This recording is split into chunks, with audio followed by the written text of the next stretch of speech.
Tonight on an all-new 2020. The saga of Mike and Dahlia DiPolito was so outrageous, so unbelievable. Their relationship was like a powder keg. Those two had such sexual attraction. The reality show Cops is there waiting to capture every second. This is Sergeant Frank Ramsey, Boynton Beach Police Department. Okay, I'm sorry to tell you, ma'am, he's been killed. He's been killed, man. Can you imagine you come home from a simple morning at the gym and you find out that your husband's been murdered? I can't let you in, man. Listen, is there anybody that you know that you think would want to kill your husband? Did you ever love Mike DiPolito? Yes. I married him because I loved him. Did you want your husband dead?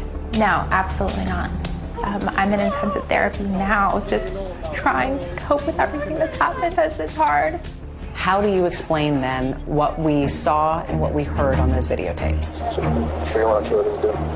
And that's when Dahlia DiPolito says the phrase that goes around the world. I'm positive, like 5,000% Charlotte. Okay. With evidence like that, what seems like evidence, how did she end up going to trial not once, not twice, Dahlia DiPolito walking out of 3 women but 3 times?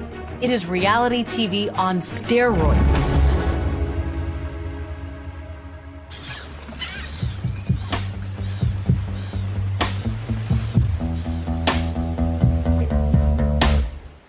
It's a cloudy morning in sleepy Boynton Beach, Florida. It's just before 6 a.m. It's already a humid 80 degrees, and most people are still asleep, but not 26-year-old newlywed Dahlia DiPolito.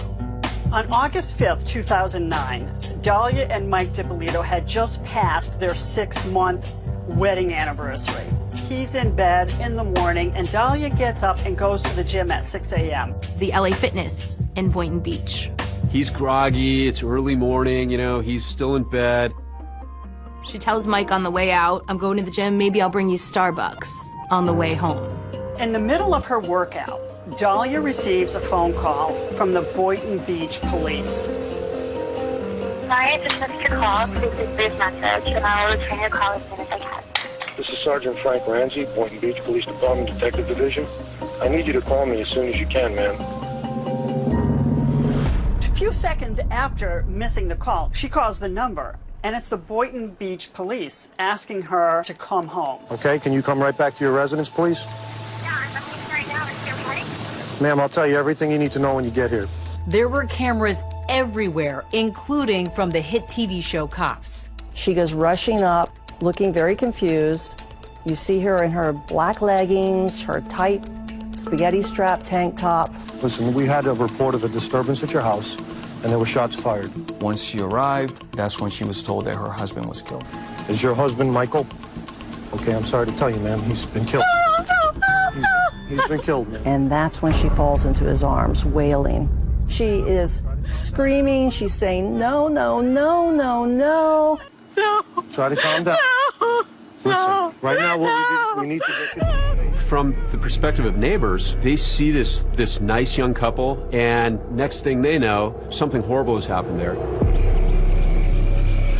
And they're all wondering, who would want to kill Mike DiPolito? Is it random? Is it somebody that could have come into my house? My name is Jillian Jalali, and I have a podcast called Court Junkie. This case has it all as far as true crime is concerned. Mike and Dahlia seemed to be a perfect match. It was truly a fairy tale. Dahlia's father was Egyptian and her mother was Peruvian. She was born Dahlia Muhammad. Dahlia comes from a religious family, very close-knit family.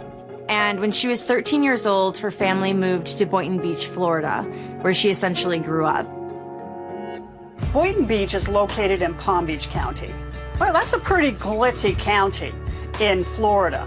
When people think of Palm Beach County, they often think of Mar-a-Lago, where President Trump lives. He has that resort there. Boynton Beach, 15 miles away, is a typical American suburb. It's sort of a middle class, more of a blue-collar community. Dahlia lived in a gated community. She lived there with her mother. Some describe her as beautiful. She's certainly attractive, especially when she's got her hair and makeup done. I first met Dahlia Dippolito back in 2015. Has your story been told yet, truthfully? No, it hasn't. How would you describe your personality? Really bubbly, very, very friendly, really social. What types of values were you raised with? What was important in your family?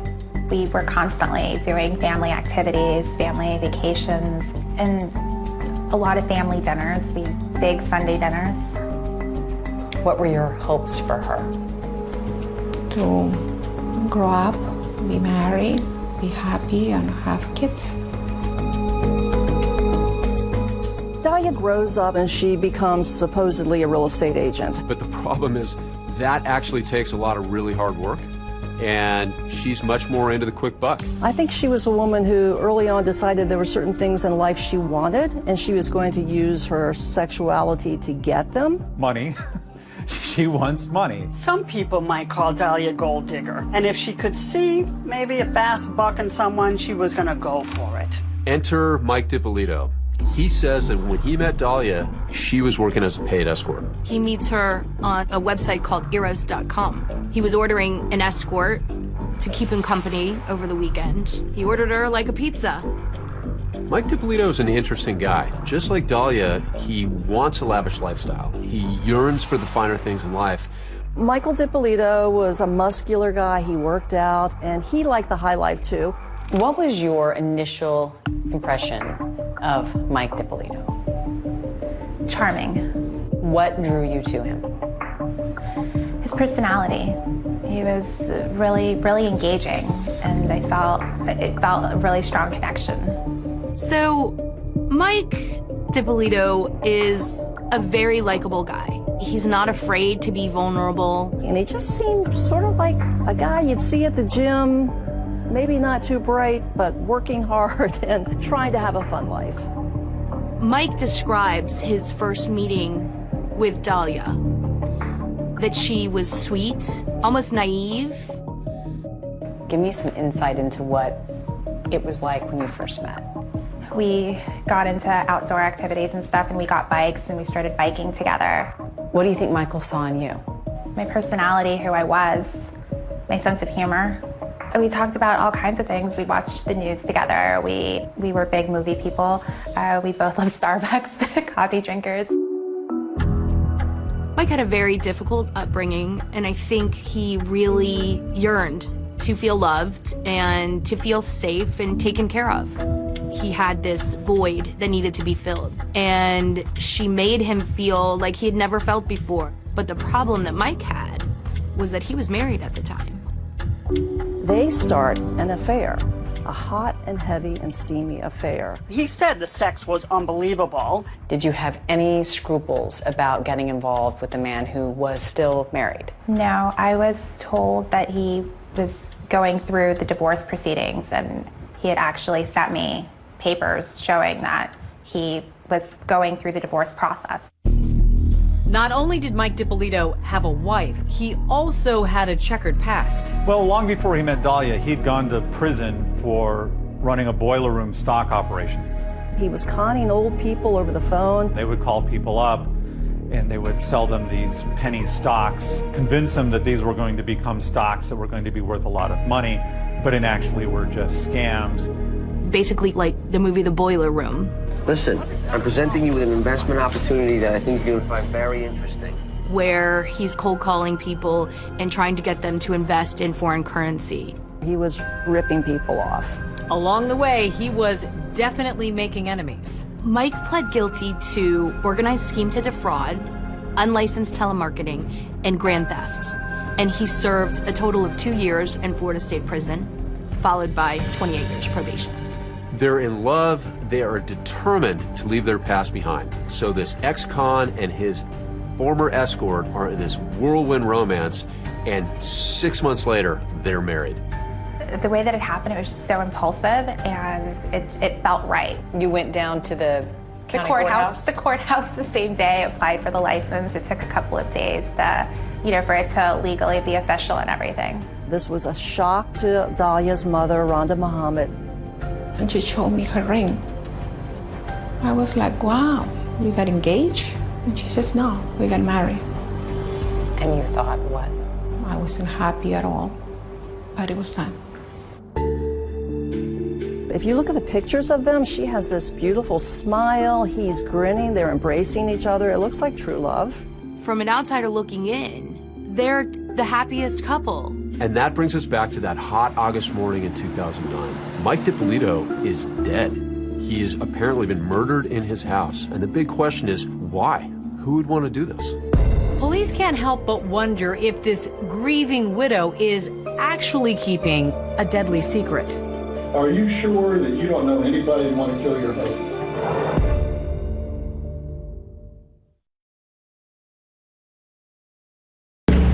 This is Sergeant Frank Ramsey. Ma'am, I need to talk to you. It's very urgent when you come home. It involves your husband. There's been an incident. Can you imagine you got your whole life ahead of you and you're in love and you're planning everything, and then you come home from a simple morning at the gym and you find out that your husband's been murdered? I don't wish this on anybody. It's just beyond, words. It's so hard to be able to just fully express. Your husband, Michael? Okay, I'm sorry to tell you, ma'am. He's been killed. He's been killed, ma'am. The condo is surrounded by police cars. The street was mobbed with detectives, crime scene technicians. I can't let you in, man. We have to do our job. We have to find his killer. She says, I want to see my husband. And the police say, no, you can't. If you want to help your husband, you need to go to the station with these gentlemen and tell us everything you know about who he knows, who he's connected to. And they put her into the police car, and now she's being whisked away to the police station.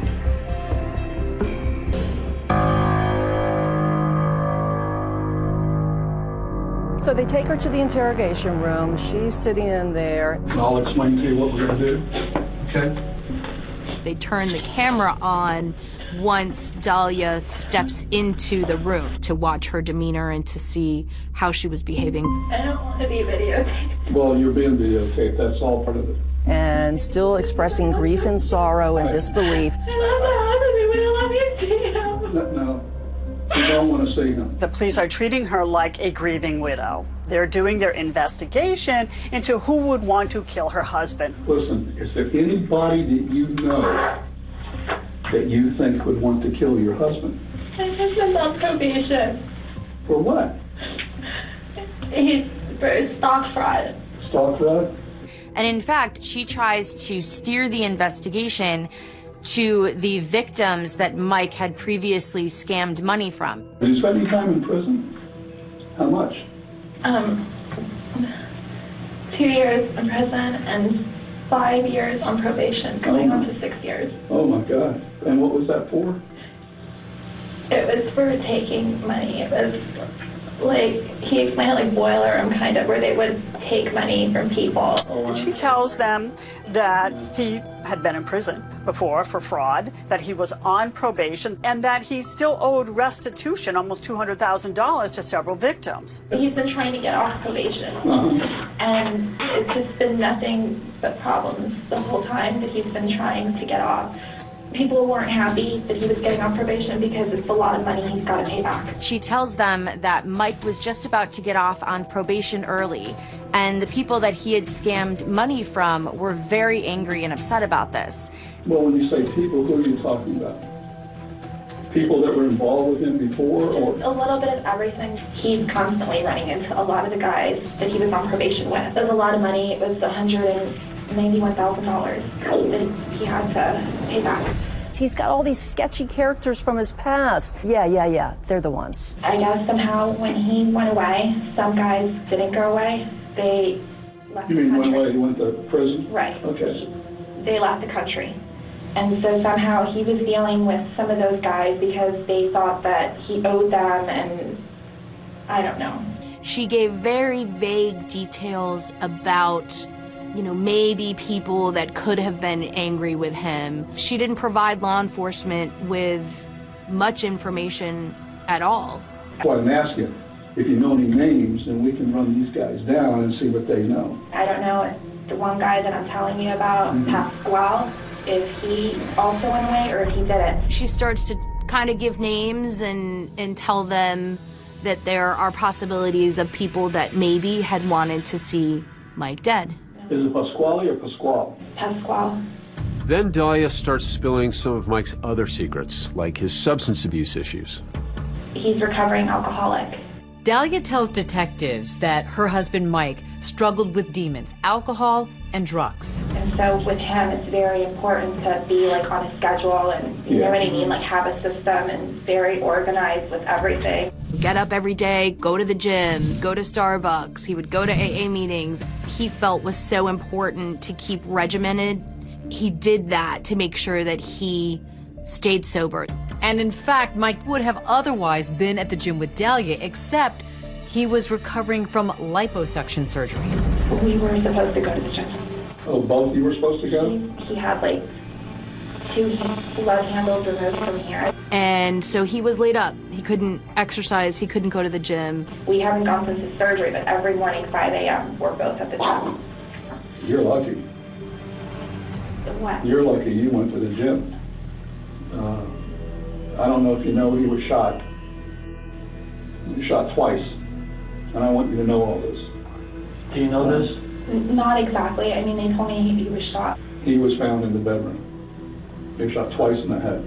She brought up every negative detail of his life in those moments after she learned that he had been killed. Well, you know, he's very, he used to be a drug addict. And what was his drug of choice? Crack. Crack? I'm going to be back. What I want to do is call right now. I'm going to go out and get in touch with the officers at the scene. I want to see if the house was burglarized. Okay. All right, just hang on a second. Thank you. So when the police exit and Dahlia was still being videotaped, as they leave the room, she starts crying. A few moments later, the detective comes back in and he has one more question. There's no problems between you guys, no financial problems, with your family, you and him. No, there's nothing. In that police interview, Dahlia paints a rather rosy picture of their relationship. No problems, no drama. But what everyone would soon learn is there actually was trouble in paradise. Everything seems great. At least that's what Michael thought. What he didn't know is that Dahlia DiPolito had another man in her life.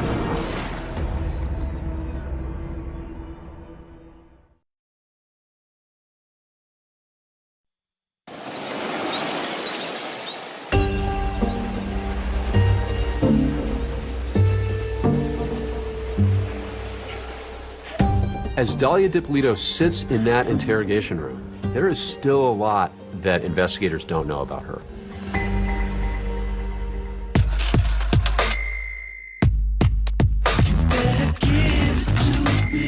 She uses men to give her money or to get into their lives so then she could then extract their money from them. She knew how to use her sex appeal, and she had a lot of it, to get her way. And that's what she did very successfully with men, including Mike DiPolito. She wanted Mike's house. She wanted all of his money. She decided, hey, I got to figure out a way to get his stuff.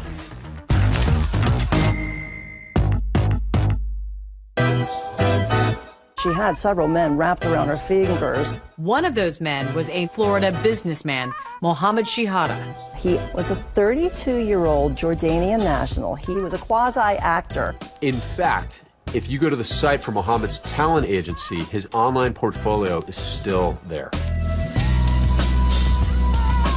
He really enjoyed playing poker and gambling in Las Vegas.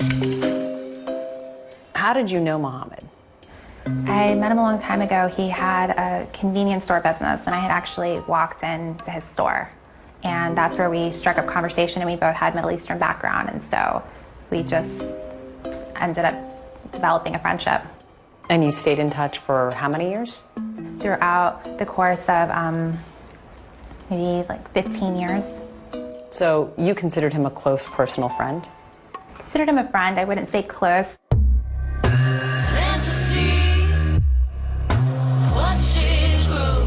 They began a flirtation, which was very heavily sexually charged. When she needed something, they would rekindle that old flame, so to speak. If she needed to vent about a guy she was dating or a relationship that she was in, she would talk to him. So in July of 2009, after Dahlia was married to Mike, she reached out to Mohammed once again, as she had done over time. She starts a narrative with him about Michael DiPolito. Dahlia told Mohammed that she was physically abused, that he was controlling, and she just needed out of the marriage. Were there any stresses on the marriage? We got into little arguments and things, but it wasn't anything major. But Dahlia tells Mohammed that her husband is abusive, emotionally abusive, so much so that a regular divorce isn't going to cut it. So she wants Mike out of her life for good and turns to Mohammed for help. She wants for a more permanent solution to her problems. Dahlia confides in Mohammed that she wants Mike DiPolito killed. They meet at a gas station in Boynton Beach. Dahlia tells Mohammed that she's desperate, that she needs to have Mike killed. It's a common thread throughout these types of cases. Beautiful women, and they also often involve allegations of abuse. Mohammed is really nervous that if Mike DiPolito is killed, that law enforcement would come back to him, and he didn't want that to happen, and he didn't want Mike to be killed. Mohammed Shahadi is actually the person that called police and said that Dahlia DiPolito was planning to murder her husband. We had a gentleman come into the police department advising they had some information in reference to a young lady that wanted her husband killed. They captured this first conversation that they had with Mohammed on a tape recorder. Okay, tell us what happened. She asked if I knew someone who can kill her husband for her. I said, basically, no, I don't. She tells me, though, he's the nicest, sweetest nerd, but you can't stand him. So at first we weren't sure what we had. Do you know where she lives? No. At the time, we didn't know what to believe. Her last name, I don't know. Here's a gentleman who walks in. According to him, he's had a sexual relationship with this young lady, but he wasn't sure exactly where she lived or her last name. She's maybe 5'6", 5'7", dark black hair, green eyes. She's a good-looking girl. Really good-looking girl, actually. The fact that somebody was going to get killed, it was bothering his conscience. Did she ask you to find someone for her? Yes. So after that first interview, law enforcement realizes that they're gonna need to talk to Mohammed again. What cops want Mohammed to do next is bold and risky. They want to set up a sting. They say, we want you to put a wire on, and we want you to get her to outline this plan to kill her husband. So Mohammed morphs into a confidential informant. We have the informant contact the suspect by phone and set up a meeting so we can ID her. The mobile gas station was one of those places where they've met before in the past, so we decided to make that the location. All right, you good to go? Yeah, I'm good to go. All right, good. So police outfit Mohammed's car with some cameras, and they put a wire on him. And a few seconds later, she began talking about getting her husband killed. There's no small talk. Mohammed and Dahlia launch right into a secretly recorded conversation detailing Dahlia's murderous intentions. At first, it seems like her motive might be Mike's money. Honestly, you work seriously gonna kill me over that much money? It's not even over like it's not even about money. Dahlia has no idea that every word coming out of her mouth is being caught on camera. Okay, well, I'm trying to say is this guy's a professional. It's not all he does is get it done, that's it. Right. This is where he actually says he was going to introduce her to a hitman. I know him, you know, like, he's good at it. We realized that this guy was credible. But now, how am I supposed to know what day he's going to do it? We were shocked how easily she talked about getting her husband killed. He might tell you, oh, it's like to get out of town or something for a day. I'm not going out of town. You even hear during the conversation Her talk about no one would ever believe that she could be capable of murder. His mom is not going to get suspicious of you or anything like Why that? me? No, You knowing say somebody, that- nobody's going to be able to point a finger at me. She ended up bringing $1,200 in cash. She believed that that money was going to be given to the hitman to buy a gun. Yeah, go All right, ahead. I'll try. She also bought 2 pictures. I have a picture of him right now. You're sure everything else is okay? Yeah. You're sure? Yo, what more sure can you want? You're planning a murder. Come on, stop, yo. She's made a down payment on death. And now Dalia DiPolito is about to come face to face with the assassin. But little does she know, she is walking into a trap.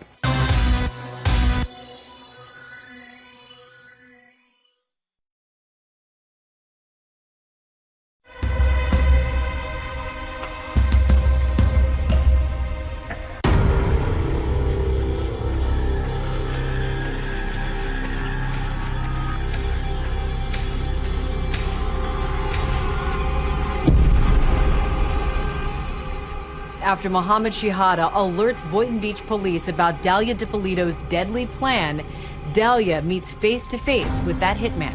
What she doesn't know is this hitman she's about to meet is actually Whitty Jean, Boynton Beach police officer who is working undercover on this case. They agreed on a location, which was a CVS parking lot in the city of Boynton Beach. Pretty much parking this exact spot right here. We had 2 cameras in the car. The cameras were positioned in the back seat. You can't help being a bit nervous as you're doing this. Remember, there's 1,000 things that can go wrong. She parked and got into the car and she said, hey. Dalia shows up to the meeting with Whitty, and she's wearing a cute little sundress. She's almost flirtatious with him in the car. We wanted to make sure that she caught my attention in my eyes. The way she was dressed, pretty much, I'm like, okay, she wants to show off her body. So, I have to give her a compliment. I told her, hey, you look good. Hey, you look good. She clearly thought she was talking to a hitman, and to her, this was something that had to be done. How sick we got everything going. Well, that's up to you. Maybe I need to come like 15. We were shocked how easily she talked about getting her husband killed. She gave me definitely a sense of urgency. You cannot wait to make it happen. If you're going to make it happen, you have to make it happen this week. I'll give you a quick breakdown of what I've done so far. We talked about money, how much money she's going to pay me. At one point she said, well, I thought that I already gave you the $1,200. $1,200 went to buy my gun, okay, and a couple hundred, for other people to do things. Right. You know what I mean? When I had to explain to her, $1,200 is nothing. I had to buy a gun, I had to buy a phone, I had to buy this car. As she starts talking, what's going on in the minds of the police officers is, wow, this woman is real. This plot is real. As a matter of fact, I've already spent more money, just to get it here. Right. Trying to tell her, look, however, which way you want it done, I'll do it. So I just want to make sure that, this is what you want. Sure you want to kill this dude. When she's meeting with the hitman, he's telling her, look, there is no turning back. When I leave you today, you have no way to reach me. I explained to Dalia that after today, she wouldn't be able to find me to cancel this whole plan that we put together. When it's done, you have to have an option to change your mind. And that's when Dalia DiPolito says the phrase that goes around the world. I'm positive, like 5,000% sure. Okay. No, there's no, I'm determined already. I'm positive, like 5,000% sure. Her line is classic. I am like 5,000% sure, right? So it's, she is so committed to this. Like 5,000% sure. I didn't think she was going to be that open. I'm 5,000% sure. When I say I'm going to do something, I'm going to do it. A lot tougher than what I look. I know you're like, oh, what a cute little girl, whatever. But I'm not. She told me she may look like an innocent little girl, but she's a whole lot tougher than she looks. The most surprising thing about my meeting with Dalia was how adamant she was in making sure that this was done. All right, well, good morning, Cookie. By the time you get back from the gym, you're going to find a dead body in the house, all right?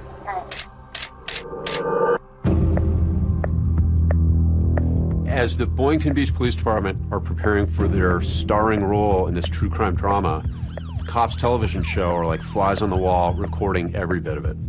Our police officers, our detectives, our professional staff, they every day are doing things in our community to keep people safe and to save lives. And for us, it was a great way to showcase that and to let the community and the larger community know what these heroes are doing every day. Now, the Boynton Beach police say that show had been interested in their department for several months. And arguably, their cameras had never captured a scene quite like this one. They are about to hit the jackpot. Everybody knows why we're here. Chachi, you and Brian will go with me. Frank or somebody will call the wife. Just like the undercover instructed her to leave the house, she did. She grabs a smoothie, and she grabs her purse, and she says, "Bye, Mike," and she goes off to the gym. Delia is at the local LA Fitness, but back at her condo, police are there setting up an elaborate trap. That looks good. I like it. We've had set up a fake crime scene around the house, yellow tape around the streets, around the house. We make it look like her husband had gotten killed inside the house. At 6:21 a.m., as Dahlia DiPolito is working out, that's when she misses that call from the sergeant at the Boynton Beach Police Department. Sergeant Ramsey, can I help you? Is this Miss DiPolito, please? He intentionally pronounces her name wrong to throw her off. Once he got her on the phone, told her that something had happened and we needed her to come to the house. They needed to break some news to her. No, ma'am, I need to talk to you. Ma'am, I'll tell you everything you need to know when you get here. As Dahlia approaches, she sees what's really a crime scene. She sees police, tape blocked off. So the condo is surrounded by police cars. There's a crime scene van, there's crime scene tape, her apartment's roped off with the tape. The front door to the townhouse is wide open with black fingerprint dust everywhere. Dahlia arrives from LA Fitness from going to the gym. And she rushes up. Dahlia DiPolito doesn't know she's being set up right now. A really buff police sergeant tells her, "Your husband has been murdered." Is your husband Michael?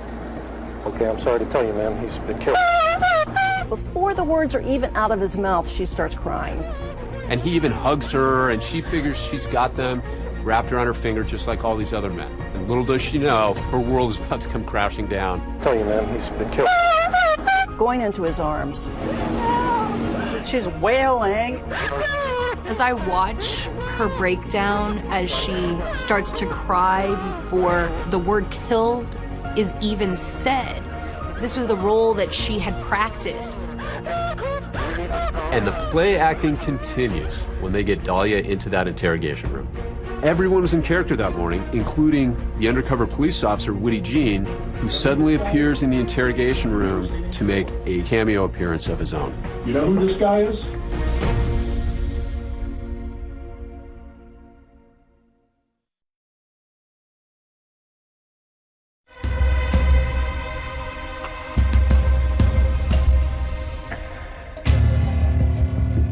And tell us everything you know about who he knows, who he's connected to. Don't worry, we've already taken care of dogs with animal control for right now. Everything's under control. Dahlia's acting, and the police are acting. As she's brought to the police station, everyone involved is faking it. They think they have the goods to charge Dahlia DiPolito, but the police still want to see if they can make her crack. They're going to give her every opportunity to own up to what they suspect she did. You have the right to remain silent and not answer any questions. Do you understand that? She absolutely thinks that she has everybody fooled. He was found in the bedroom. He was shot twice in the head. He wouldn't open the door unless it's somebody that he knows. Well, then- We don't open for anybody. She believes that she's going to be able to convince law enforcement that she truly loved Mike and that she had nothing to do with his murder. When the police asked Dahlia if she wanted her husband killed by any chance, she denied it, completely denied it. No. You wouldn't want to kill him, I hope. Not at all. We are fine, like there's nothing. Dahlia DiPolito is pretending she knew nothing about this. and the police are pretending like her husband is actually dead. Did you want your husband dead? No, absolutely not. Did you want any harm to befall him? Never. No, never. Suddenly, the tide begins to turn, and the police get tough with Dahlia. They've had enough with her charade and with her lies. Police are thinking that by ushering in that would-be hitman, the man that she paid to murder her husband, surely that will get her to come clean. Do you know her? Put your head up and look at her. Put your head up. I've never seen her. What were you doing coming out of her house? Get him out of here. Inside, I was kind of laughing because I knew that I spent a good 25 minutes talking to her, and hearing her saying that she's never met me was pretty shocking. She denies ever meeting him, and she doesn't know who he is. And then the detective all of a sudden goes from being the grandfatherly figure that he had been into more of a aggressive. You're going to jail today for solicitation of murder. You're under arrest. That's an undercover police officer. We filmed everything that you did, recorded everything that you did. You're going to jail for solicitation of first-degree murder of your husband. I didn't do anything. Did you hear what I just told you? I heard what you said, but I didn't. Everything, listen to me. Everything has been recorded. You were photographed in the convertible when you sat in this car in the front of CBS. What do you want to do? I don't think for a second that she thought that investigators in the interrogation room were going to turn on her. Listen to I me. didn't do anything. You're going to jail. I didn't do anything, please. I didn't do anything. Can you talk about that moment when you realized the tables were turned? I panicked. I was just completely frozen, and I couldn't move. I couldn't really process and digest everything that was going on. Shockingly, the Boynton Beach Police Department media director posted the video of the staged crime scene. The Boynton Beach Police uploaded the video the same day. This was our way of getting video to our local media. We uploaded the video just as we did dozens of other videos.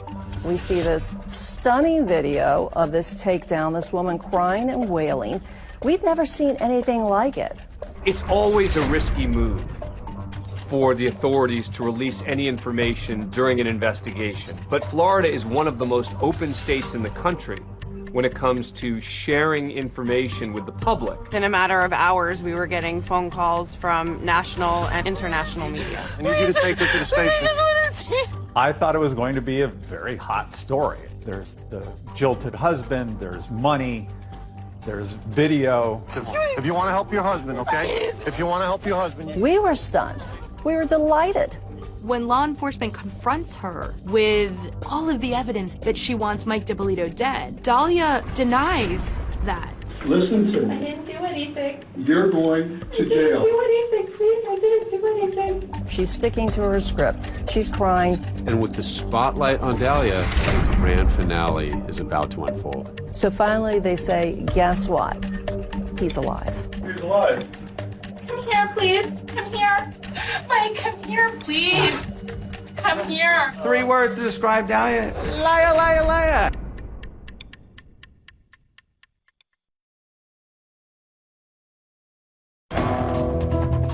Give me 3 words to describe yourself. Who is Dahlia DiPolito? Understanding, sweet, and compassionate. 3 words to describe Dahlia. Liar, liar, liar. What was that? I didn't do anything, and I didn't plot anything. It wasn't like, kill him softly, don't hurt him. It was like, just blow the guy's brains out and, can I get a cheese sandwich with that? I'm positive, 5,000% Charlotte. I see somebody who's struggling. What? How is she struggling if she's 5,000% sure? The whole crime's caught on tape. I mean, what do you do with that? It was a show, it was a tape. That was the purpose of it. You were acting in those tapes. Yes. Liar, liar, liar. He comes up with a defense that rocks the community. This was all for a reality show. She knew she was being taped. She and Mike wanted to be stars. The thing about reality TV is that anybody can do it. Anybody can become famous. I don't know what reality show a 40-year-old man, 40-year-old convicted felon would be on. They wanted to post it on YouTube to try to get acting parts. That was the plan. It was so far out of left field that they might just believe it. Even now, 11 years after the story first broke, the twists keep coming in the Dalia Dippolito story.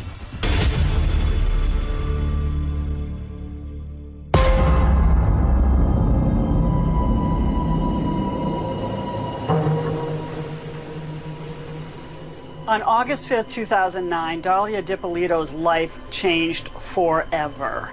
Thank you for coming. I'm sorry to call you. First, police tell her her husband is dead. Is your husband Michael? Okay, I'm sorry to tell you, ma'am. He's been killed. Then she's told she's been caught on tape planning his murder. You're going to jail. I didn't do anything, please. I didn't do anything. Tell me you didn't do anything? I didn't do anything. You're going to jail today. You kept saying, I didn't do anything. Just over and over and over again. Was that all you could think of to say? They were accusing me of trying to have my husband killed, and I didn't. So that's what I kept continuously telling them. When they turn the table, she doesn't fess up. She just keeps denying everything. And lacking that confession, they kept trying to shock her more and more. And this is the part where what happens in that police department will go down in the history of detective work. This is a masterstroke. The ultimate shock, you could call it a resurrection of sorts. Police tell her that her dead husband isn't actually dead. Your husband is well and alive. Thank God. Oh, yeah, thank God. Can I see No, he him? doesn't want to see you. They bring Mike in. Look, your husband's alive. We've got you. Oh my God. He's alive. The show Cops is at the station capturing Mike's reaction. Come here, please. Come here. She keeps begging him to come inside the room, which he doesn't. Mike, come here. Come here, please. She sees her husband, and he's alive. What? You're alive? This is a dead man walking and talking. You never see this happen. Can't fix this. Why not? I didn't do anything. I heard you. Mike, come here, please. Come here. All of her skills as a femme fatale will start rolling in. Mike, come here, baby, come to me. With cameras rolling inside and outside the interrogation room, it is reality TV on steroids. I don't know what's going on, please. For Mike Dippolito, it's a surreal love story that quickly turned into a nightmare. He never saw it coming. For Mike, this was a whirlwind romance. He was head over heels in love with Dalia. I met Dalia and we got along very well. There was never any friction. We never argued. How can I say?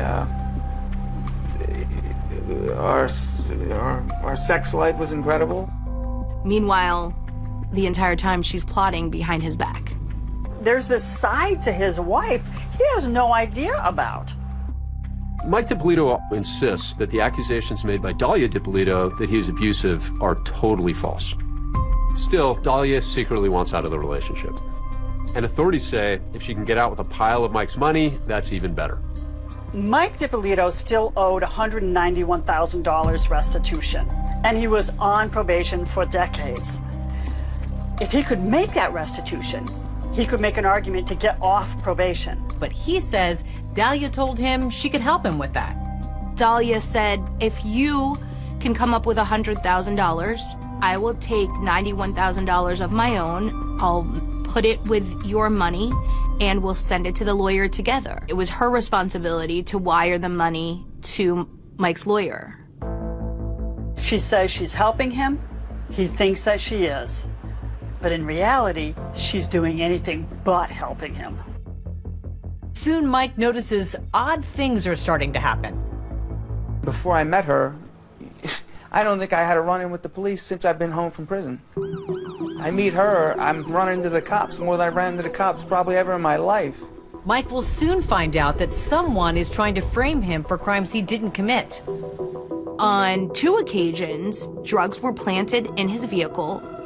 Mike decides to take Dahlia away for a couple of days to the Ritz-Carlton. Mike is stopped by a police officer, and the police officer tells Mike that they had received an anonymous call saying that he was dealing drugs out of his Tahoe.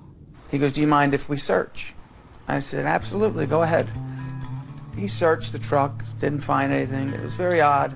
And then the next day, I go to get gas in the truck, and I find a bag of pills. It looked like cocaine in there, and that's when that hit me. I said, wait a minute. You know, somebody put this in my truck and called the police on me. They just didn't find it. Authorities say Dahlia figures he's an ex-con, and if she can get him sent away for drugs, he'll be gone for a really long time, and she's home free. I remember I looked at Dahlia, I said, "Did you put drugs in my truck?"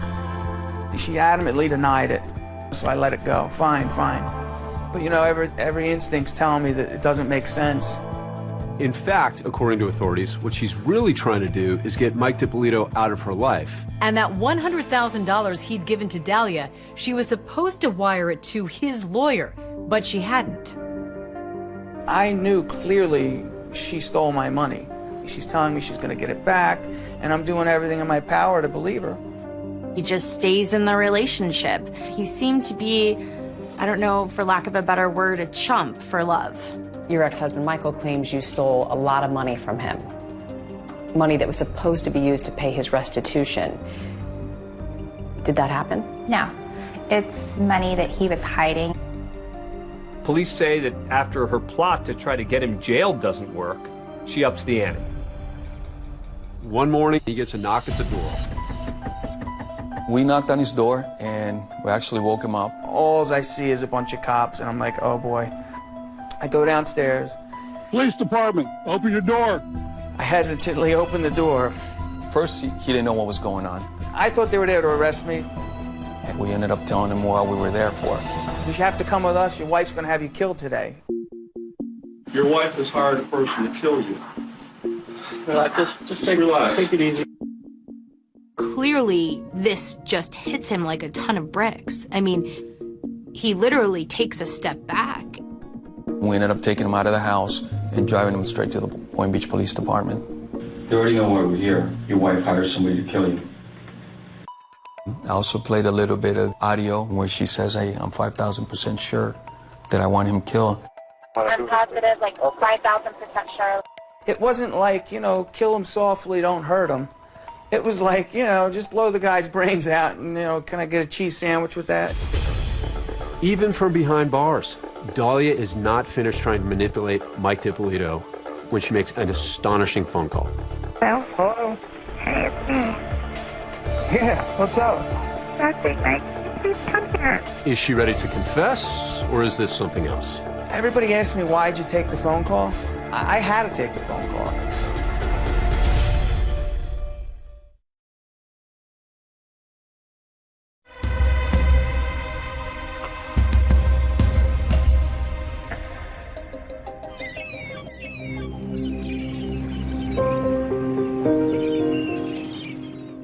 As Dahlia DiPolito is being led out of the Boynton Beach Police Department and over to the Palm Beach County Jail, she has an audience. The press, having seen the video released by police, is there to greet her. Already, the media is out there with their cameras capturing it. I didn't do anything, and I didn't plot anything. You were headed to jail. What was that first night like? It was a complete nightmare. I wasn't even officially in jail as the tapes were getting released, and they were already all over the news. They were everywhere. Till death do them part. And it's all caught on video. In the hours since the police released the tape to YouTube, the name Dahlia DiPolito is making the rounds and is making a big giant splash on cable TV. Bombshell tonight. A newlywed in Boynton Beach, Florida. Work it, cry. Problem, Ruh-roh, the hitman, is a cop. I could just watch the video over and over. It just is one of those clips that never gets old. The crying, the screaming, the bending over. Meryl Streep, wherever you are tonight, don't worry, you're safe. You became a headline around the world. Everyone knew your name. It was awful. While in jail, Dahlia makes a few tearful phone calls, first to her mother. Hello? Mom, I'm in jail. I didn't do anything. I didn't do anything. You did. I know you didn't. I know you didn't. Okay. How many times did I told you to leave that guy? How many times did I tell you? But her next phone call is unfathomable. From the jail, she calls Mike, the man police say she has just tried to have killed, and offers him no apologies. Hello? Hello? Hey, it's me. Yeah, what's up? Nothing, Mike. Can you please come here? Everybody asked me, why'd you take the phone call? I had to take the phone call. I had to hear what she was going to say. I couldn't help myself to not take that phone call. Mike, please, I need an attorney. Can you please help me? You said you wanted to have me killed. I heard that. It's not true. That is not true. Not true. How can you believe that? I heard your voice. Frankly, it's unbelievable that Dahlia called her husband, the victim in this case, the target of her actions, the person she wanted dead, to ask him to help her. It is just unbelievable to listen to. The fact that she thought that she could demand that Mike help her is just on another level. And he's even trying to give her advice as to what to do while she's in jail. You're going to be ran around in there for a little while, a couple days. You need to just try and just go with it. And keep to yourself and don't say a lot. I know she's never been in there before. I mean, it's not a nice place. I tried to tell her, stop acting, the way you're acting, or you're going to have a rough time in there. Mike, I love you. Thanks for listening. Everybody treated me awful good. Things get spelled out for Mike that he was a very lucky man.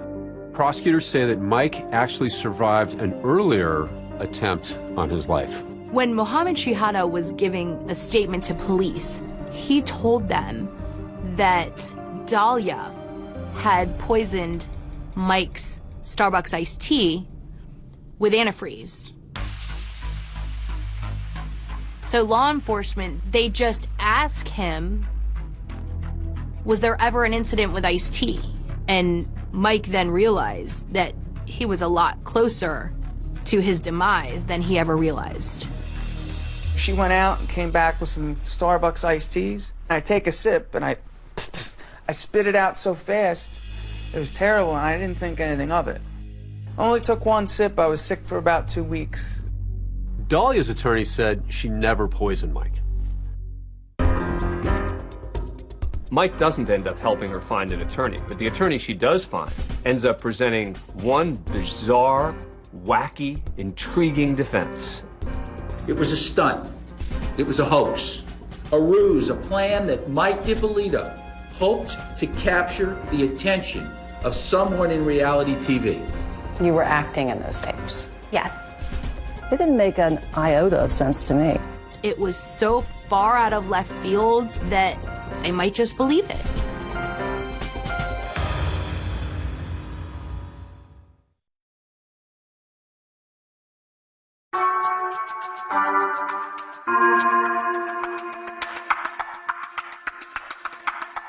We begin with the trial of a Florida woman arrested for plotting to kill her husband.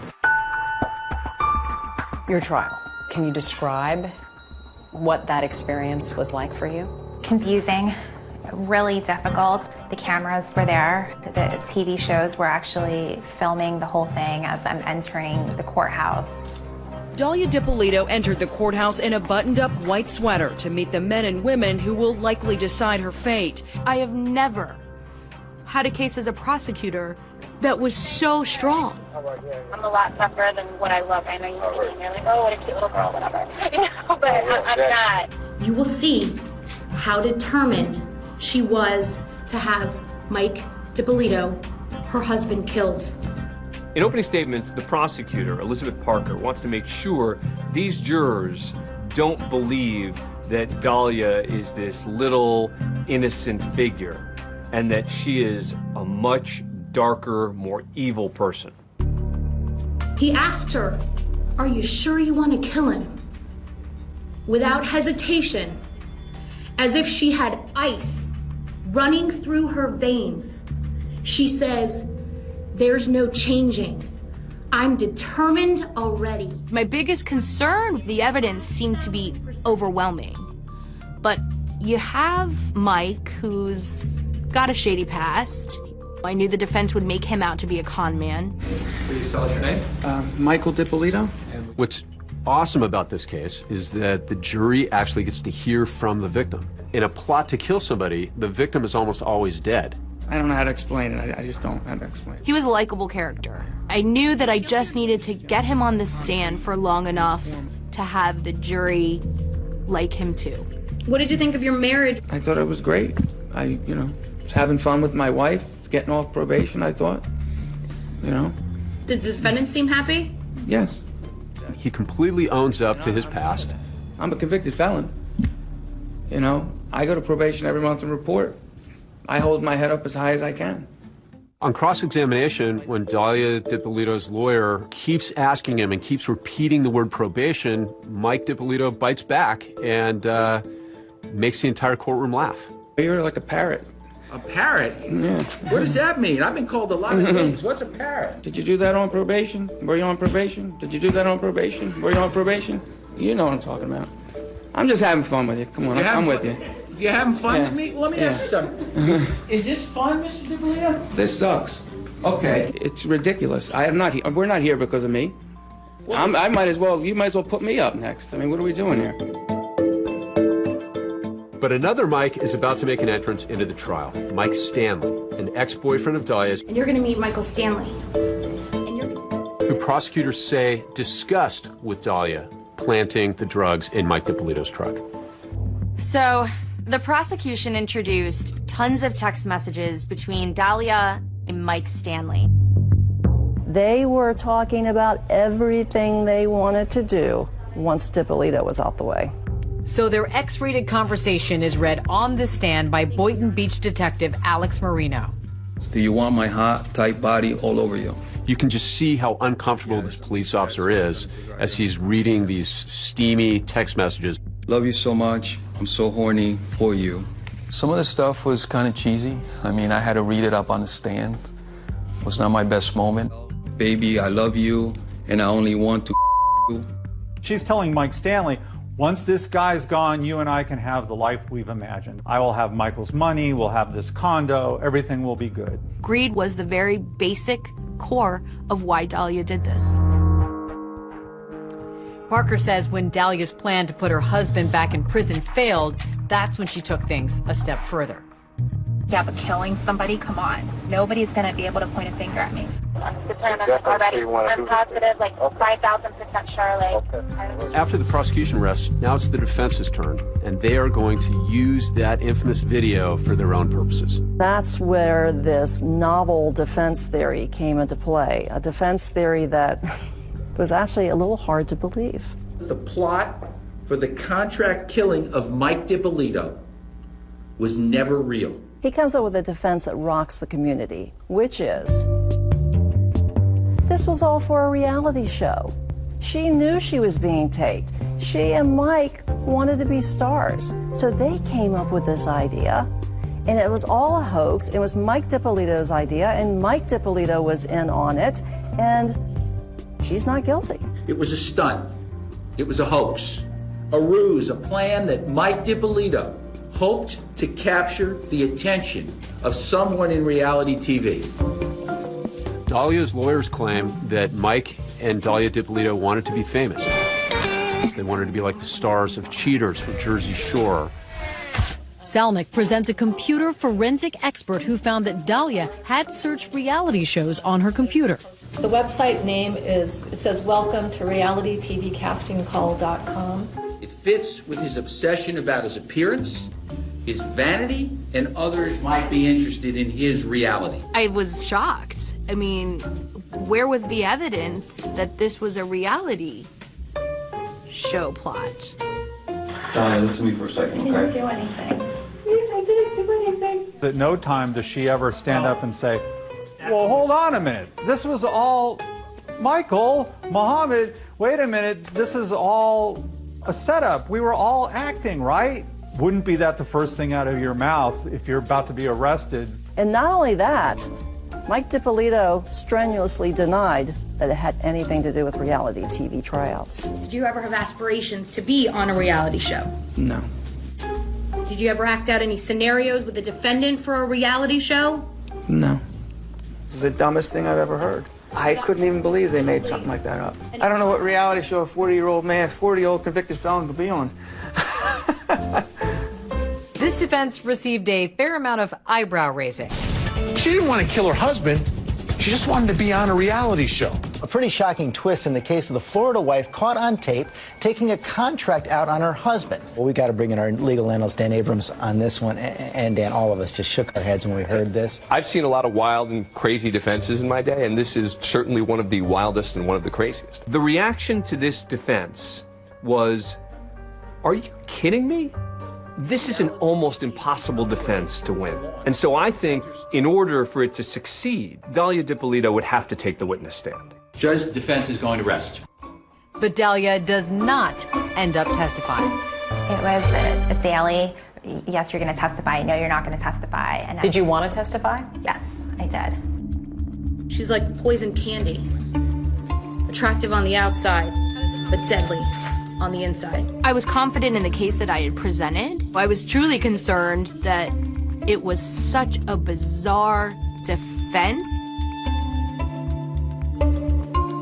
I've been advised that the jury has reached a verdict. Except this was nowhere near the end of this story.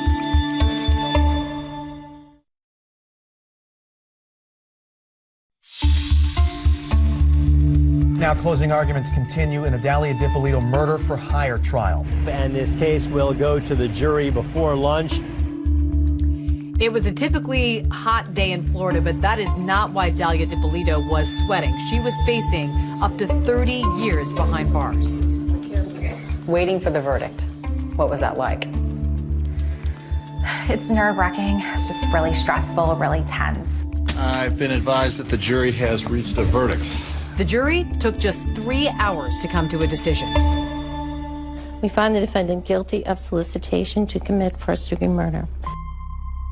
I was numb.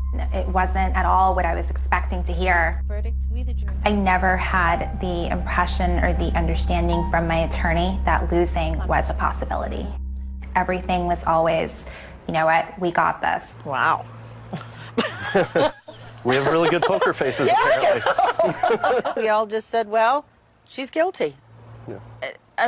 It was just kind of unanimous. And the defense didn't present anything that really represented this was for a reality TV show. And she said, I am 5,000% sure. And that did it for me. There is absolutely no moral justification for your conduct. It was pure evil. I'm sentencing you to 20 years in the Department of Corrections. I looked at her in that courtroom and I just said to myself, man, this is sad. I wish we were never here. And as far as the sentence, I'm 5,000% happy with it. That seemed to be it. Case closed. Except this was nowhere near the end of this story. Everybody thinks, bye-bye, Dalia, that's it. But turns out she got an appeal. In the last hours, the Black Widow, Dalia DiPolito, set to walk free. The appeals court tosses out the conviction. Dalia's lawyers argue there was a problem during jury selection. And then, 3 years later, a court agrees. And so Dalia DiPolito is getting a new trial. Were you surprised? The first piece of good news throughout the whole process. So now we move on to Dalia round 2. That's right, she's coming back a second time. And this time, there's a new cast of players. For this second trial, Dalia hires 2 high-profile lawyers she's seen on TV, Mark Eiglarsh and Brian Claypool. Defense attorney Brian Claypool. Nice to see you both. I am 5,000% sure Dalia DiPolito is innocent. Dalia's new lawyers allow her to speak publicly for the first time, and that's when I had the opportunity to exclusively interview her. Your every move is monitored. Clearly, the strategy was for Dalia to try and undergo a bit of an image rehabilitation.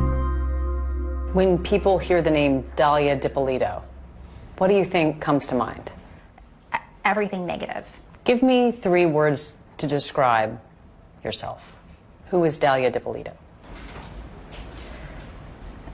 Understanding, sweet, and compassionate.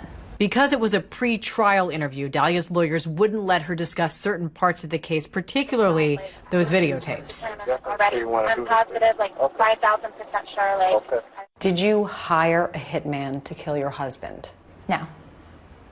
How do you explain then what we saw and what we heard on those videotapes? I'd like to be able to explain that to you right now, but I can't because the attorneys legally have told me that we're saving that for our day in court.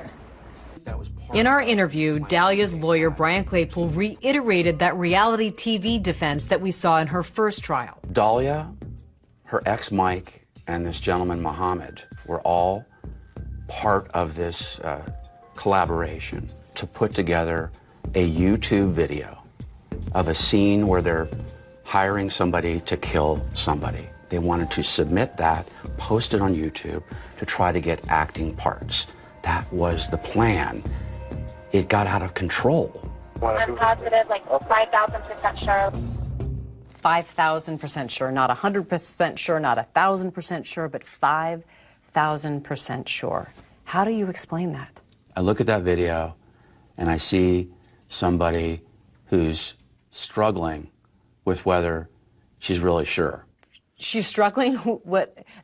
Why? Well, how is she struggling if she's 5,000% sure? Well, you might find that humorous, but when I hear people say they're sure, I'm 110% sure. She's trying to overcompensate. As for Mohammed, he denies working with Mike and Dalia to make a video to try and get acting jobs. Mike Dippolito says he's never even met Mohammed.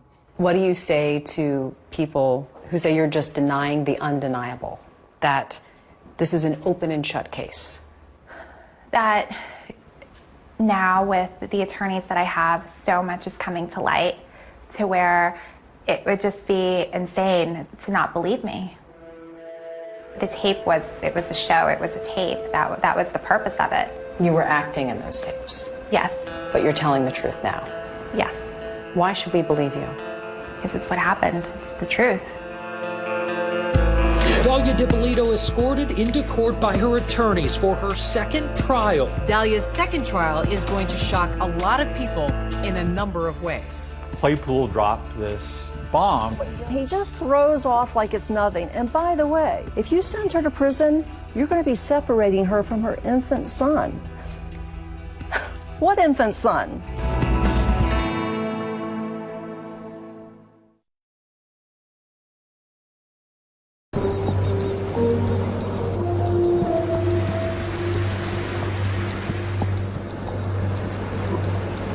Walking on the sidewalk right now, this doesn't happen very often. No, this doesn't happen at all. This is the first time I've had to walk in a long time. Yeah, your every move is monitored. I took a rare walk with Dalia Dippolito outside her lawyer's office while she was on house arrest, awaiting her second trial. She was living at her mother's house, tethered to an ankle bracelet. This is what it looks like, and it doesn't come off at all. You've been living under house arrest for the better part of 5 years, nearly 6 years. What's been the hardest part? Not knowing when it's over, not being able to leave, watching everybody around me being able to come and go as they want, and I can't do that. After Dalia's first trial, she was convicted. Prosecutor Liz Parker wrote a book about it called Poison Candy. This is what she wrote about you. She was poison candy, sweet, delicious, mouth-watering on the outside, but deadly within, and designed to cripple the innocent. What's it like hearing those words? It's hurtful. When I found out that the book was out, I was suicidal. Do you think people will change their minds about you when they hear from you in your second trial? I'd like to believe so.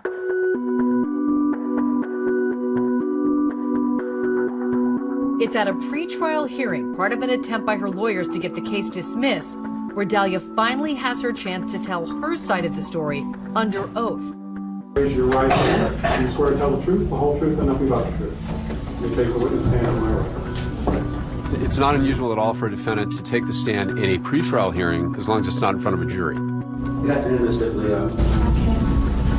She actually takes the stand, and she gets up and describes that I was acting, she says. I was acting. We worked together on an acting project. We were all going to work on an actor's presentation to put up on social media. That did not go well for Dahlia. Under cross-examination, the prosecutor, he just tore her story apart. He was, okay, first of all, where's the script? Where are the notes? Wouldn't you have production notes? Where was your script this day? What do you mean, where was it? Where was it? It wasn't there. We looked at the script and we didn't take it with us. The prosecution punches holes in this reality TV defense. One of the questions was, this is all about reality TV. How come you can't clearly see your face, you know, with the cameras in the back of the car? How come you can't see any of it? I wasn't the one taking it. I don't know. She had so many holes in her story, it made no sense. Her true self shined through. She was so not convincing at that pretrial hearing under oath that the court ruled against her. She loses the hearing, and so the motion to dismiss the case fails. 9 months later, it's Dahlia's second trial. The high-profile retrial getting underway today in West Palm Beach. Dahlia Dippolito getting a second chance at freedom after her first conviction was overturned. Trial 2 was handled quite a bit differently by the prosecution. They were going to stick to those videos, and that was it. They didn't even call Michael Dippolito to testify. Because the rest of the evidence was so powerful, my prosecutors felt that they would just go with the slimmed-down version of the case. Her words on those videos prove the crime charged.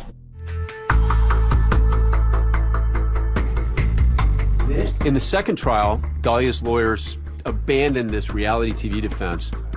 The defense focused on the misconduct, they said, of the Boynton Beach Police Department. They were trying to flip the script and put all the blame on the police. So far, no mention of that reality show acting defense that she had talked about previously. Gone is this reality TV nonsense.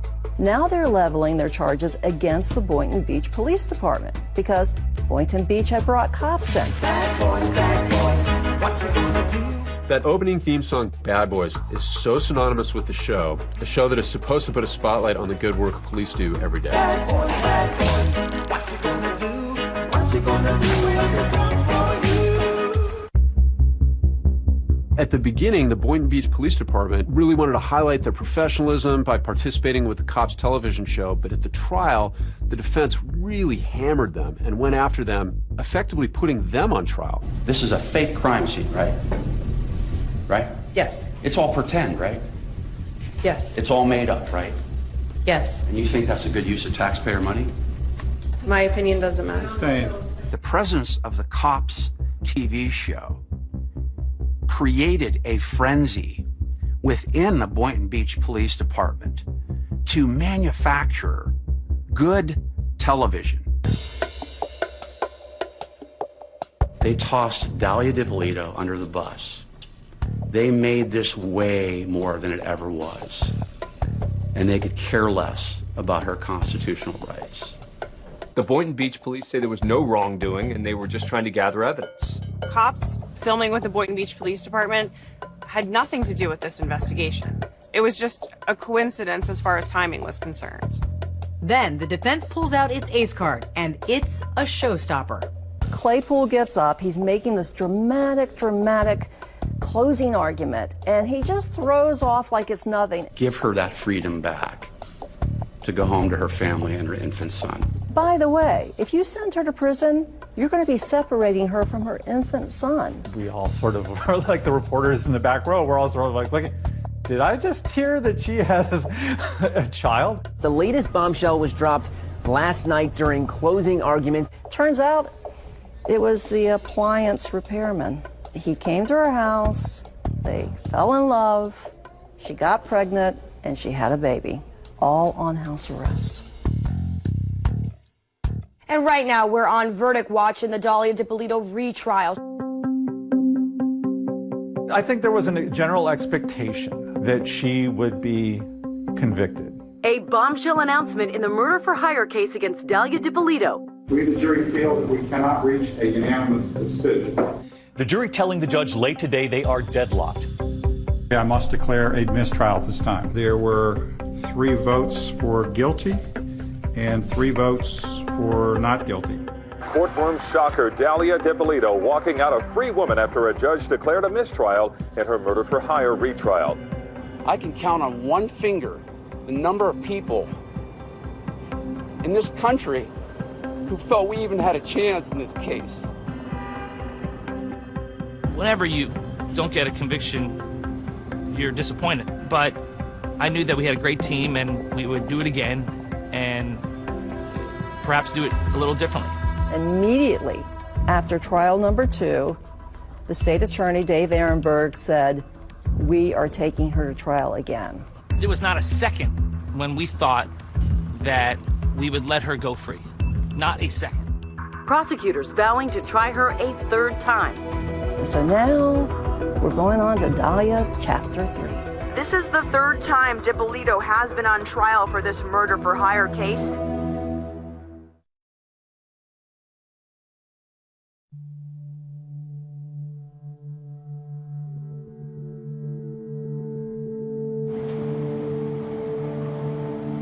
Heading into the 3rd trial, prosecutors are certainly hoping that they can finally close the book on this case.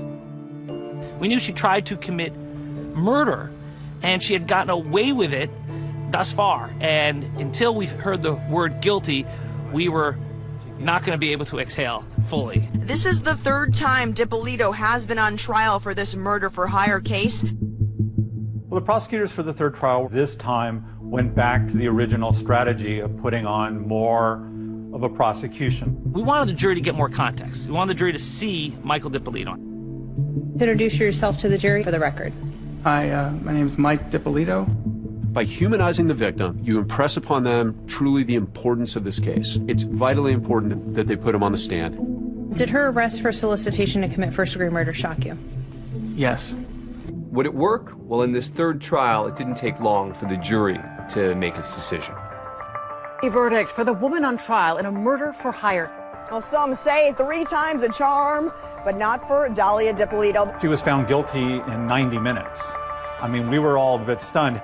There was apparently no doubt in the jurors' mind.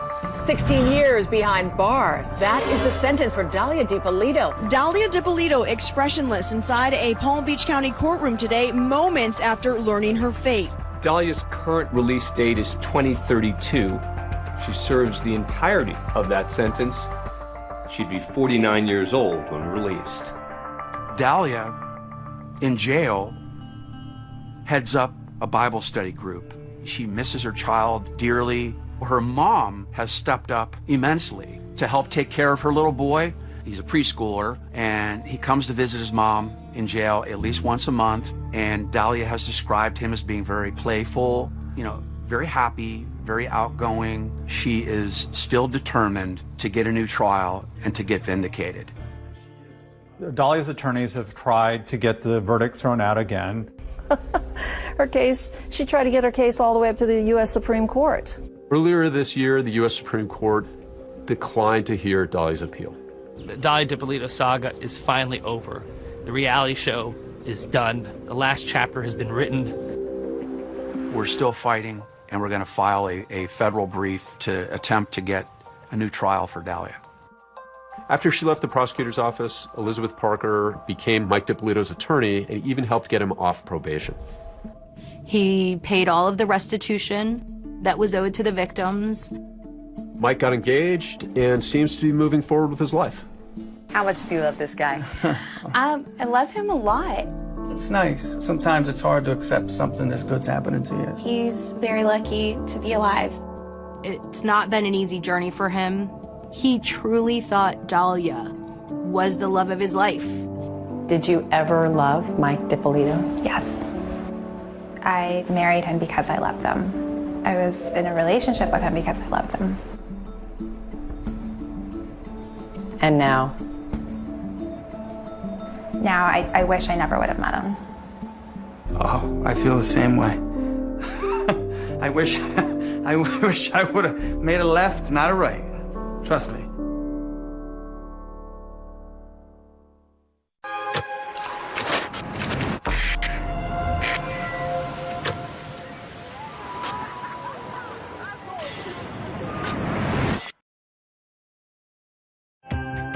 He was a popular high school teen with a big heart. He was loved by everybody. He was there for anybody, anytime. He was a really likable and caring person. Until his life was violently stolen while he slept. It was unbelievable as I was trying to figure out what was going on. We pretty much are starting with a blank slate. It was really a whodunit. Don't have a lot of answers. Detectives unearth a world of deceit and intimidation. She said if he would have just kept his mouth shut, this never would have happened. There were two teenagers bragging about being connected with a homicide. He was already in custody, so was this something that he had orchestrated? To reveal a sinister plot. A fisherman contacted the police department and said, hey, I found this gun. So that was a twist where you never would have expected that. The whole scenario was crazy. And discover a mastermind no one expected. We were dumbfounded, like, what just happened here? I don't think anybody thought that this is how it would end. I felt totally betrayed. I wasn't just shocked, I was floored. Set against the picturesque backdrop of the Oregon mountains, the small town of Eugene is 100 miles south of Portland. The community's nice. It's a good place to raise a family. It's a college community. The University of Oregon is there. It's a beautiful area of the Pacific Northwest.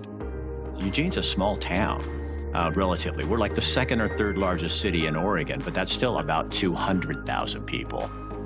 It's a quiet place. In the early morning hours on Monday, October 3rd, 1994, the serenity of this close-knit community is shattered. A 911 call was made. It was a mother who was in anguish. Her teenage son had been seriously injured, bleeding from his head. Emergency units raced to the home, arriving in a matter of minutes. When the first responders arrived, they were able to quickly assess that it was a gunshot wound to the head. And although he was unconscious, he was still alive. As paramedics battle to save the teen, police arrive to investigate the shooting. Janice Itura identifies the victim as her 18-year-old son, Aaron Itura. Aaron Itura was almost immediately transported to the hospital. As detectives get to work, they need to determine who would shoot a teenage boy and why. In short order, we're preserving the scene, beginning to document it with photographs, and start gathering information. His bedroom had been partitioned off inside the attached garage of the residence. He had furnished it or decorated it as, typical teen male would. He had been in bed asleep with a girl that he was dating at the time. We knew he had sustained a devastating gunshot wound to the head. The girlfriend who was lying beside him was unharmed. Police asked her to wait with the family while they continue to investigate the crime scene. And a fragment of the bullet was found at the scene. It seemed like the caliber of the gun was a .38 caliber. The weapon is nowhere to be found, and there's no sign of forced entry to the home. Somebody had just opened the garage door. It wasn't locked. There's nothing of value missing.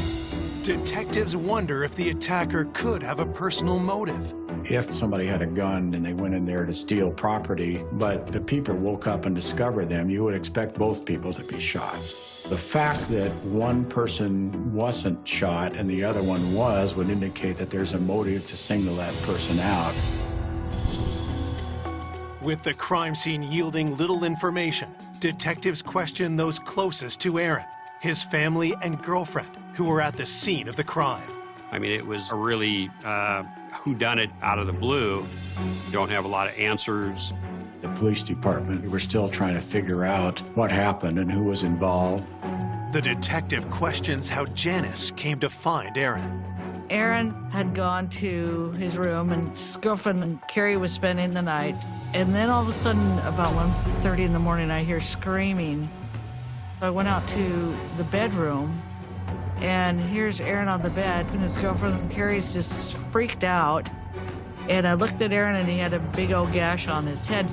Then I saw blood. And I called 911, and then I just grabbed him and held him for a while. I was trying to figure out what happened. Aaron Itura was born on December 28, 1975. He was the oldest of 5 children, raised by single mom Janice. Aaron was a good kid. He was there for anybody, anytime. And he had a lot of responsibilities as far as helping out, because I worked sometimes 2 jobs, and he took care of all of his young siblings. Growing up, Aaron was always tall for his age and came to be known as a gentle giant. People described him a big, lovable teddy bear. He was a really likable and caring person with a mom who was really involved in his life. In his last year of high school, Aaron was popular, well-respected, and easygoing. Well, he liked to draw. He wanted to go to art school in New York, and that was his goal. Recently, Aaron had found love with a local girl named Carrie. She worked at the little neighborhood store, and they had been dating about 4 or 5 months. Aaron took pride in his community and was highly active in the area's anti-gang movement. He had the courage to step up and do what was right. He was just the type of guy that people came to with their problems. He was the protector. He watched out for everybody. Aaron was looking ahead to a bright future.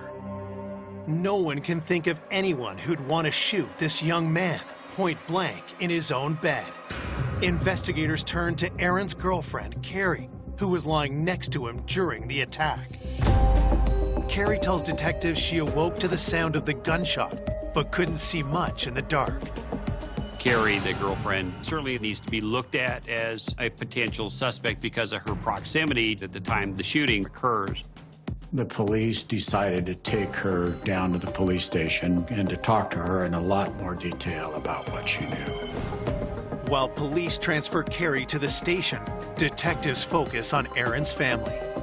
In the early stages, it's really important to exclude witnesses from being possible suspects. Part of the procedure of the police was to take gunshot residue swabs from the people in the house. I needed to get to the hospital. I needed to see how he was, but we couldn't leave. We had to wait till we were cleared through the gunpowder residue testing. Aaron's mom and siblings test negative for gunshot residue. They immediately race to the hospital. Janice was almost immediately notified by a doctor that her son's brain scans showed that there was no brain activity. The nurse was trying to tell me that, he's not going to make it. Later that morning, the decision is made to take Aaron off life support. I think he just was done fighting. I lost a big chunk of my heart. I just couldn't believe that I'll never see him again. As Aaron's family grieved their devastating loss, at the station, detectives interview Aaron's girlfriend, Carrie. They ask her if she knows of anyone who would want to harm Aaron. She claimed she didn't know why this occurred and who would have a motive to have killed him. When detectives question Carrie about trouble in their relationship, she denies any problems. Maybe she just wasn't being straight or truthful. Right off, you can't rule out the possibility that someone like Carrie may have shot Aaron for some personal motive. Forensics check Carrie's hands and clothing to determine if she fired the weapon that killed Aaron. Gunshot residue wasn't there. Swabs confirmed that she was not involved in a shooting. With Carrie ruled out as the shooter, police ask her if anything unusual happened that night. She tells police about a mysterious phone call Aaron received just hours before the crime. Carrie had mentioned a call had been made to the house. It was some girl, just wanting to know if Aaron was there. And then the caller hung up. Investigators have Carrie walk them through the moments before Aaron was shot. She said she was laying next to him. They were both fast asleep when she was awakened by some noise, which, as it turns out, was a gunshot. Then, Carrie reveals a crucial detail. Carrie becomes a key part of the investigation. She mentioned that she had seen who did it. Coming up, the investigation takes a stunning turn. What we learned indicated that they knew a lot more about what happened than what they'd said originally. And unravels a tale of betrayal. And I'm just like, did I just hear her say what I think I heard her say? There was almost something pathological about their relationship. To reveal a ruthless killer hiding in plain sight. They were absolutely a master manipulator. It was what they call Jekyll and Hyde. It was really shocking how the case turned. Police are investigating the murder of 18-year-old Aaron Itura, gunned down in his sleep. Aaron's girlfriend, Carrie, is the sole eyewitness to the crime, and police are hoping she can provide them with a lead. The police department are still trying to figure out what is the reason why he would be singled out and killed. Detectives continue to question Carrie about the details surrounding the murder. Carrie provided information to the police that it was two killers. She believed they had their faces covered with bandanas and their hands covered, so she could not get a good description of them. She was able to identify them as young males, but not much beyond that. But who could the two masked assailants be? Police ask Carrie if she can think of anyone in her recent past who would want to harm Aaron. She might have had a jealous ex-boyfriend who might have had a grudge against Aaron that she would have been aware of. And so we were exploring all of those avenues to find any potential connections. After interviewing Carrie, police dig into her background and find no serious ex-boyfriend or anyone else that could link to the crime. With no significant leads, investigators turn to the community for help. We pretty much are starting with a blank slate. The police had kind of fanned out, into the community and were asking people whether they knew anything about what had happened to Aaron Itura. But no one heard or saw anything suspicious. For this laid-back community, news of Aaron's brutal murder is a shock. All we knew was this young man had been sleeping in his bed and somebody had gotten in there and shot and killed him. We were dumbfounded, like, what just happened here? This is Eugene, Oregon. You don't have young people being killed right in their home, in their bedroom while they're sleeping. And people were scared. Detectives begin to look at Aaron's work with the anti-gang group. Had he made some dangerous enemies? Law enforcement was certainly concerned about gang activity.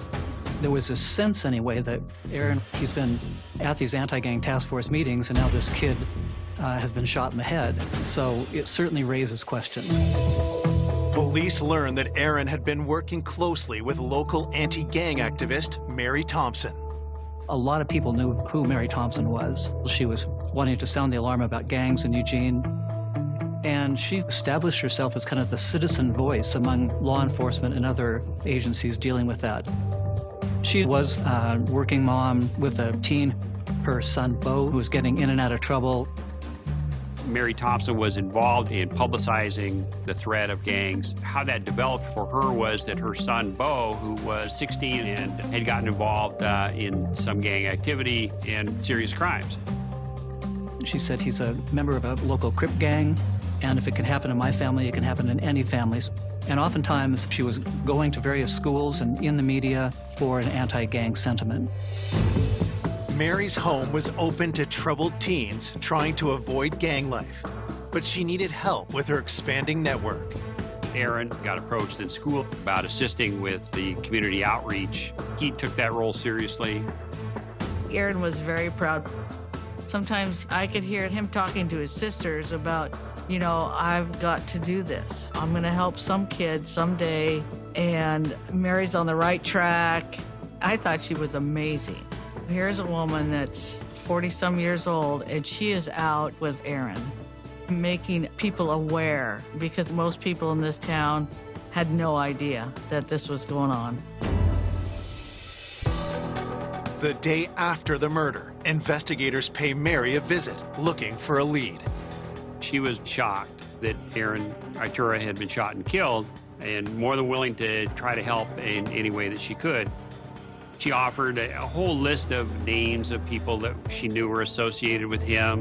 Then, Mary shares a disturbing detail. When the police went to talk to Mary Thompson, she told them about a gang member from Portland that was a Crip that had stopped by her house looking for Erin Itura before the homicide.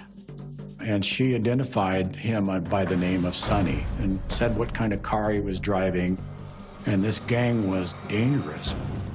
He wasn't somebody that she previously knew, just that he had showed up and was inquiring about Erin. Where does he live and what can you tell me about him, sort of thing. Her information was that people in the gang life up in Portland were upset because of Erin's cooperation in anti-gang efforts. Given the proximity of when this had occurred to Erin's death, you couldn't ignore that this might all be coming out of people in Portland. She provided a general description of Sonny and of a car that he was driving. He wasn't on our radar. So the information about Sonny was documented and passed on and shared with the Portland Gang Bureau. While Portland's gang unit tracked down Sonny, Eugene police talked with Erin's friends. Had Erin been concerned for his own safety before the murder? They said before the homicide, Erin Itura told them a story about a gang member wanting to do harm to him. But there's not a lot of information. This could be significant. This might, in fact, be gang-related. So we were looking for the active gang member. Less than 36 hours after Erin Itura is found shot in his bed, investigators believe the cold-blooded murder of the teen could be tied to his work in an anti-gang group. According to Erin's mentor, Mary Thompson, a gang member named Sonny had been looking for him. The result of the inquiry with Portland has come back and they came up blank. They had no information about any Sonny. The car description didn't match anything in their files. So it was a big zero. You know, they were saying we don't have anything. So as a result of that, we were frustrated that we didn't have a suspect. Then, detectives received the autopsy results. Erin sustained a fatal gunshot wound to the head, and it was a single shot. It was an aim shot with a .38 caliber to the back of the head that would go through the brain, would have almost 100% chance of causing the death of the person that was hit. 48 hours into the case, with few clues to investigate, the pressure on police increases. There's a sense of uncertainty and unease, you know, that can permeate the community if you don't solve this crime, if it remains unsolved. When you're in a small community, you want some answers because somebody out there in the town we live in snuck into the bedroom of this young man and killed him. That's scarier than anything when you don't know any other details. The lack of progress also takes a toll on Erin's family. There was times that I would have been willing to follow Erin, but I put my grief on the back burner. Continue taking care of my kids because it's not their fault. But it was so hard with just certain songs, certain times. I just would kind of collapse. It's just kind of what you do. Fortunately, Janice isn't without support. Friends like Erin's mentor, Mary, help the family get through tough times. Mary Thompson was very sorry. She couldn't understand who would ever do that. We both were grieving. So I got some really nice words from her. I'm in the mindset of, well, we're going to catch who did this, who shot him. And she's like agreeing with me, yeah, we need to find out who did this. At the station, police search for new leads and find a report about a recent incident involving Erin, and are surprised when they come across a familiar name. Mary Thompson's son, whose name was Bo Flynn, was connected to this case. He was 16 years old. Bo had been involved in the juvenile system before for his violence and criminal activity. He was empowered and emboldened by dangerous crime. We learned that Mary asked Aaron to keep an eye out for Bo and try to steer him clear of trouble. The plan was just simply for Aaron to spend time with Bo, be a positive influence. But instead of Bo moving away from trouble, he drags Aaron into it. 3 weeks before the murder, they have a dangerous encounter. Bo and Aaron were in West Eugene and encountered some other youths, and one of them had some prior issue with Bo. Bo suspected that this kid had snitched him off, or they got into an argument or whatever it might be. The confrontation escalated. Bo, who was carrying a knife, produced the knife and ended up cutting the other kid. Patrol officers arrived and they both were arrested. Aaron went to the Lane County Jail. They had to go down and get him. And I was so mad at him that I said, "You're responsible for your actions." But he did know right from wrong. And he was not afraid to stand up for what was right. Then, Aaron makes a risky decision to testify against Bo. Aaron was killed on October 3rd, just 2 days before he was due to give his witness statement. Was this the reason for Aaron's murder? We consider the possibility that Bo was involved in the killing, especially as this potential motive emerged that Aaron was a witness in a pending case against Bo that would result in him being incarcerated potentially 3 or 4 years. Investigators pay a visit to Bo, who's in custody at the state's juvenile facility for the knife assault. He was already in custody at the time that the homicide occurred, so was this something that Bo had orchestrated? When detectives interview Bo Flynn and ask him what happened, Bo Flynn says, "I didn't do anything, I don't know anything about it." At the time, there wasn't any credible information that developed that suggested that he had orchestrated this crime. The police don't have any evidence that gives Bo's role in the commission of this murder. Having lost Bo as a viable suspect, detectives are at risk of hitting a standstill in the case. But then, Aaron's mom contacts police with a disturbing new lead. I told him that somebody heard a couple of other people at the high school were talking about how they were going to take care of the big guy, and we all knew the big guy was Aaron because he was the biggest kid at Willamette High School. We also were hearing rumors that there were 2 young gang members involved in the community bragging about being connected with a homicide. Police dig deeper into these rumors, turning to Aaron's friends for more details. When we're talking to kids that were associated with Aaron, we're just trying to find out, what do you know and who could have done this? Jim Elstad and Joe Brown had been identified as part of this loose-knit group of kids that were often frequenting the Thompson residence. And they were kind of on the fringe. The information persisted that both admitted and talked about the murder itself. They were saying that they had done the killing. They were proud of what they'd done. These kids needed to be contacted. Even as we were working it was really shocking how the case turned. Police investigating the execution-style shooting of 18-year-old Aaron Itura have a new lead. 2 local teens have been bragging about the killing. What the word was on the street was Joseph Brown and James Elstad were the 2 individuals involved in the killing of Aaron Itura. I knew they were friends of Bo's, but these kids were Aaron's friends as well. Jim Elstad grew up with my kids. His little brother was my daughter's best friend. And hearing that he would even be involved was just bizarre, but that's what they were saying. We were told from the circle of kids that were being identified and contacted said that Jim Elstad and Aaron Itura had been friends at one time, and that most recently, leading up to the homicide, that relationship had soured. So, a source of friction that should be explored and investigated. Joe Brown and Jim Elstad, they didn't appear to have criminal records, so there wasn't a whole lot to go on.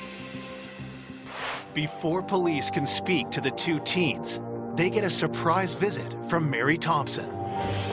She indicated that she also heard that Joseph Brown and Jim Elstad might have been involved in the homicide. But what Mary reveals next stuns the detective. The homicide happened on October 3rd in the early morning hours, and she tells the police that both Elstad and Brown ended up coming to her house after the homicide and telling her that they had killed Itura. He acknowledged that she hadn't been entirely candid with us from the beginning. Her explanation for that was, well, I just didn't believe him. I just couldn't imagine them doing it. I wasn't seeing anything in their demeanor that suggests that they had done this homicide, and so I didn't volunteer that information up front because I didn't think it was credible at the time. But now Mary believes the two teens could have been telling the truth. Armed with this new information, police bring Jim Elstad and Joe Brown to the station for questioning. When they were interviewed, both of them denied any knowledge of the homicide. Elstad and Brown had agreed to take polygraphs as a way to clear themselves of suspicion. And so they were each polygraphed that same day, and both flunked. Detectives grill the teens for hours, and eventually they break down and confess. Brown and Elstad finally acknowledged that they had been involved and had done the homicide. To understand how Aaron Itura was killed that night, police have Joseph Brown recreate the murder at the crime scene. He had agreed to come back and do what we call a walkthrough, where you're basically doing a videotaped statement and you're describing, and in some instances you might even enact, what occurred. Joe tells police he was the lookout, and Jim Elstad was the one who shot Aaron. But what was their motive? Gradually, what emerged was they were upset because their homie Bo, was at risk of being incarcerated further because Aaron was cooperating with the police and was willing to testify against him in this knife incident. In their statements, Joseph Brown and James Elstad took personal responsibility for the homicide. They did not say that their activities were at the direction of Bo. Detectives need something concrete to corroborate their story, so they ask about the murder weapon. When police ask Joe Brown what happened to the gun, he tells them it's in the river. After the homicide, Joseph Brown throws the gun into the river to dispose of it. Police search the river for the gun, but can't find it. The fact emerged, that we were looking for the weapon. A fisherman contacted the police department and said, hey, I don't know if it's connected or not, but I was fishing that stretch of the river and I found this gun.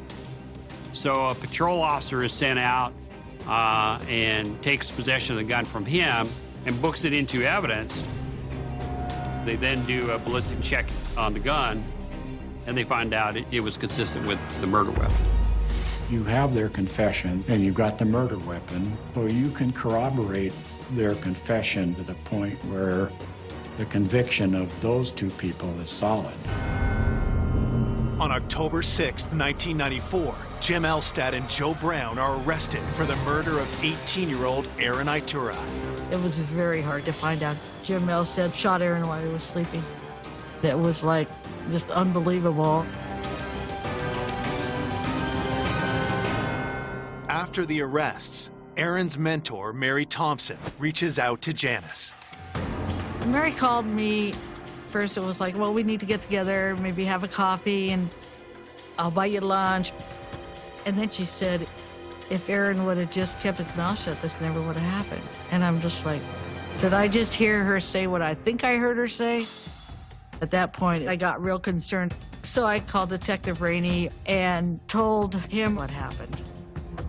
What we learned indicated that Mary knew a lot more about what happened than she had said originally. For police, Mary's alarming statement is one of many things they are now questioning. Initially, it was thought to just be this homicide that had been committed by these two guys, but there was just this overriding perception that she was more involved. Less than a week after 18-year-old Aaron Itura was shot to death in his bed, former friends Jim Elstad and Joe Brown are charged with his murder. But now, the actions of Aaron's anti-gang mentor, Mary Thompson, have detectives thinking the case is far from over. Mary Thompson's behavior had been raising some red flags. She failed to mention that Brown and Elstad came to her house that night. It was just a convenient fact that she forgot to mention. And she also had made a call to Janice. That was actually unusual, suspicious in nature. At that point, the police decided to take her down to the police station and to talk to her in more detail. Investigators want to know why Mary withheld information surrounding Aaron's murder.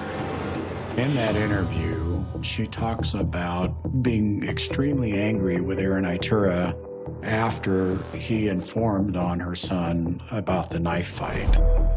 But she didn't want him to be killed. Do we know for sure that she's implicated in the murder? No. Can we prove it at that time? No. Since police lack solid evidence that Mary is involved, they let her go.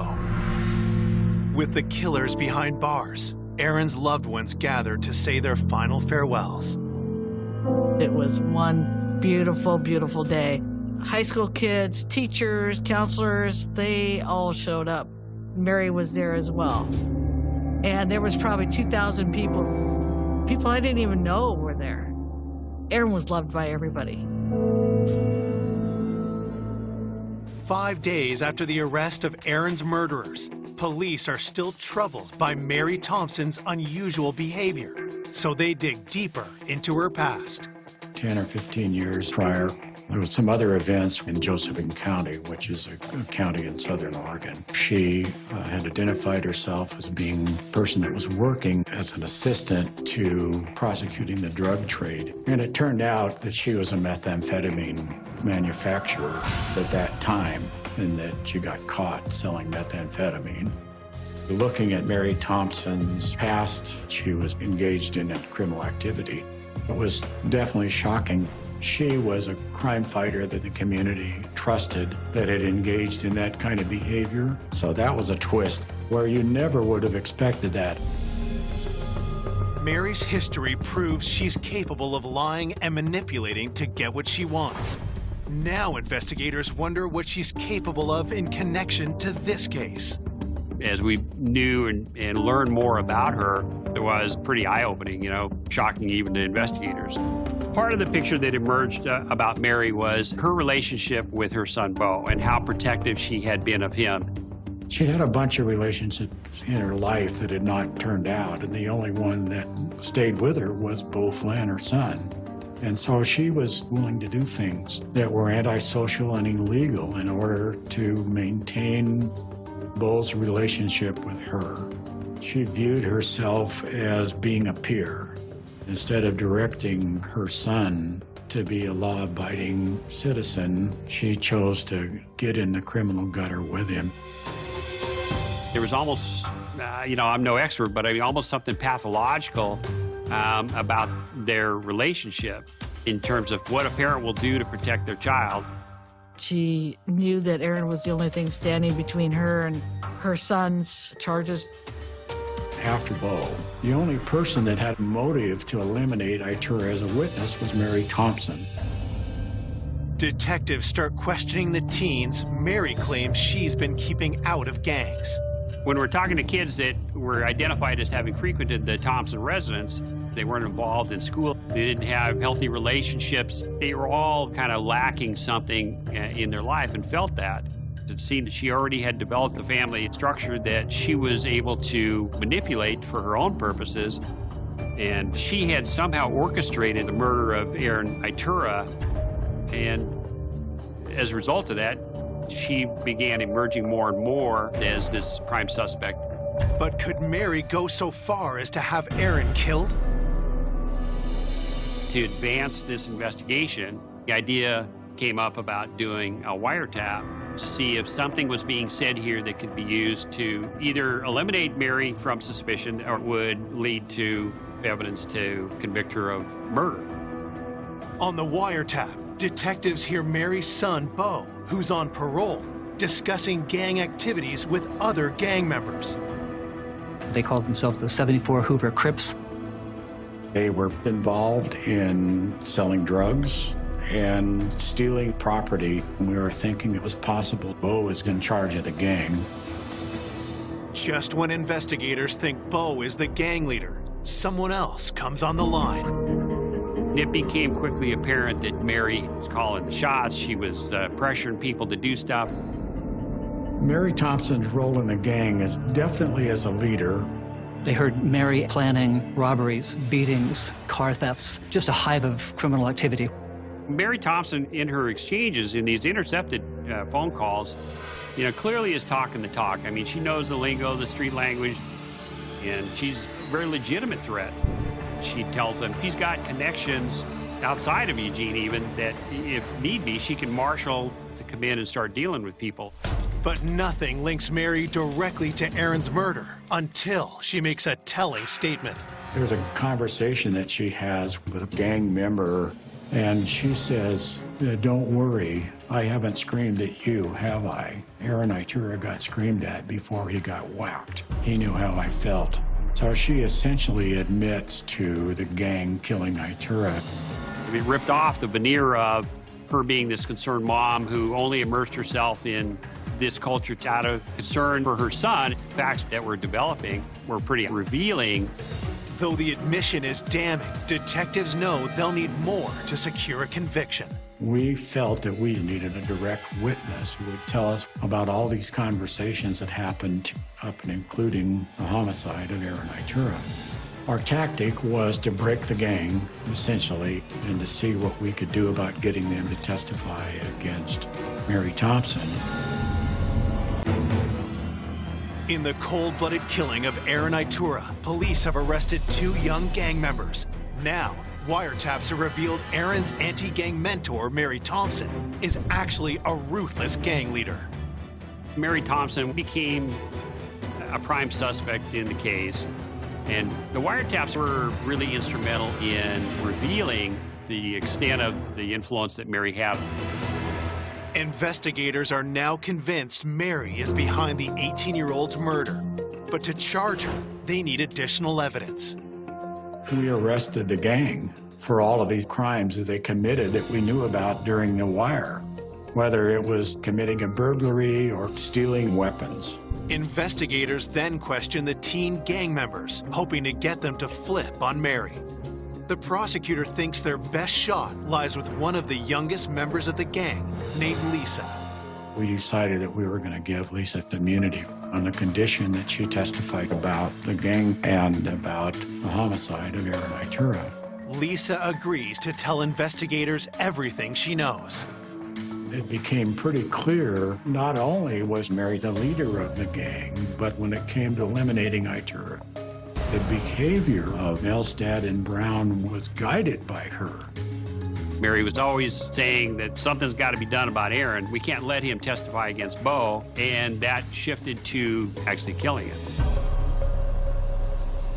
From Lisa's account of Aaron's murder, the missing pieces fall into place. The Friday before the homicide, there's a big meeting of the gang at Mary Thompson's house. Mary encouraged Jim Elstad to commit the homicide. On the night of the murder, Lisa's role is that she is the one that calls Itura's residence. And when Itura answers the phone, she hangs up on him. And that information gets communicated back to Jim Elstad and Joseph Brown that Itura is at his house and they should go forward and commit the crime. Mary tells Brown and Elstad to wait until everyone in the Itura home is asleep. 1:30 in the morning, when Aaron was in bed with our girlfriend, Carrie, they were both fast asleep. Brown and Elstad had snuck into the room, and Joe Brown was the lookout. And then Jim Elstad hadn't hesitated and fired once into Aaron's head. Carrie then was awakened by that noise. By then, Elstad and Brown had fled the garage. They go to Mary Thompson's house after having committed the homicide, and then Joe Brown gets taken to the river, and Mary Thompson takes him there to dispose of the gun. And this is kind of significant that was even done at her suggestion. At the outset of the investigation, Mary Thompson went to police with information on Brown and Elstad in an attempt to throw police off her trail. Throughout all this, of course, Mary's trying to keep her fingerprints off of everything, so she's evading responsibility. But her influence, it resulted in Aaron Itura's death. Mary Thompson was absolutely a master manipulator. That was demonstrated many, many times. In February 1995, Mary is charged with aggravated homicide for her role in killing Aaron Itura. I was floored. I just had no idea that Mary could have been involved at that extent. It was just what they call Jekyll and Hyde, you know. I felt totally betrayed by another mom. I don't think anybody suspected when she was teaching us about gangs that she actually was planning the whole thing. Everybody was trying to do the right thing by her and her crusades and her telling me how amazing my son was and the idea that he would go out and help her and then find out that she would have murdered my son herself. In December 1994, Joe Brown and Jim Elstad received 10 and 16 years respectively after pleading guilty to the murder of Aaron Itura. Almost 2 years later, on June 4th, 1996, Mary Thompson goes to trial and pleads not guilty. Gang members testify in court, supporting the prosecution's case. They all eventually, came on board and were effective witnesses. After a 6-week trial, on July 23rd, 1996, the jury finds 41-year-old Mary Thompson guilty for her role in the murder of Aaron Itura. It's been such an emotional trauma on us all. It's like it's not only me that she's hurt, it's not only my son that she's destroyed, it's my family, his friends, the kids involved, everybody. She's probably been doing this her whole life, but she didn't win. Mary Thompson is sentenced to life in prison for aggravated murder, among other charges, including hindering the prosecution. When you think of the level of deception that she perpetrated and then ultimately to see her held responsible for that, that's a real satisfying feeling as an investigator. The whole case from beginning to end was unsettling. I don't think anybody would have gone into it thought that this is how it would end. Aaron's loved ones find relief in the closing of that dark chapter in their lives. It's emergency. I think we've been burgled and my wife's been attacked. Please, can you send someone quickly? Yeah, I am. Police have launched a murder investigation after a woman was found dead at her home in Middlesbrough. I was absolutely terrified, thinking, what if somebody got in my house? It felt like there was a serial killer at large and you wondered if they were going to do it again. When a successful pharmacist is found murdered, her devastated husband goes into shock. No, Jess, come on, baby, wake up. Baby, wake up. And a community is torn apart. You wouldn't believe, obviously, what we went through and the level of betrayal there. It was a shock. In the northeast of England lies one of Middlesbrough's most attractive areas, Linthorpe. It's quite an affluent area. Big houses, quite leafy, long driveways, nice cars on the drive, professional people live there. You know, it's a family area, it's very friendly. Best part about it is the neighbours, we all get on and good community. It's very safe, yeah, very safe. In the heart of the community were a couple named Jessica and Mitesh, who owned a pharmacy in the village. We've got a chemist here actually on our doorstep. It's a husband and wife team, so they work together. The couple are really friendly people, helpful. Whatever you need, they're always there for you to help you out. Any advice that you need, they're always there. Both Jessica and Mitesh were from large Hindu families in West Yorkshire. We grew up in a joint family, so there was 12 of us in my household. Jessica was the first child. a happy, calm child to what I remember. She was a good child, never any bother. Very fond memories of growing up with Jess, because we were only probably about 18 months apart in age, so quite close together. She was always fun to be around, because she was always happy no matter what, always had a smile on her face. Jessica had big plans for her future and went to study at Manchester University. Jessica always said that she wanted to be a pharmacist. She always wanted to help people. That was her thing. It was at university that Jessica met Mitesh, and the pair quickly struck up a relationship together. I think Jessica's mum was ill around the time that they got together, and Mitesh was support for Jessica and would, you know, say all the right things, buy her presents, teddy bears, things like that. He was constantly showering her with gifts. I think she must have had like 50+ Me to You teddy bears in her collection, because we shared a room. They were like dotted all over the room, and she was just really happy. I got privy to a lot of their evening conversations at bedtime. Mitesh and Jessica would often be on the phone, and because we were sharing a room, it would be a case of her saying to him, "You put the phone down," and he'd be like, "No, you put the phone down." They seemed just like a happy couple, or a happy young uni couple.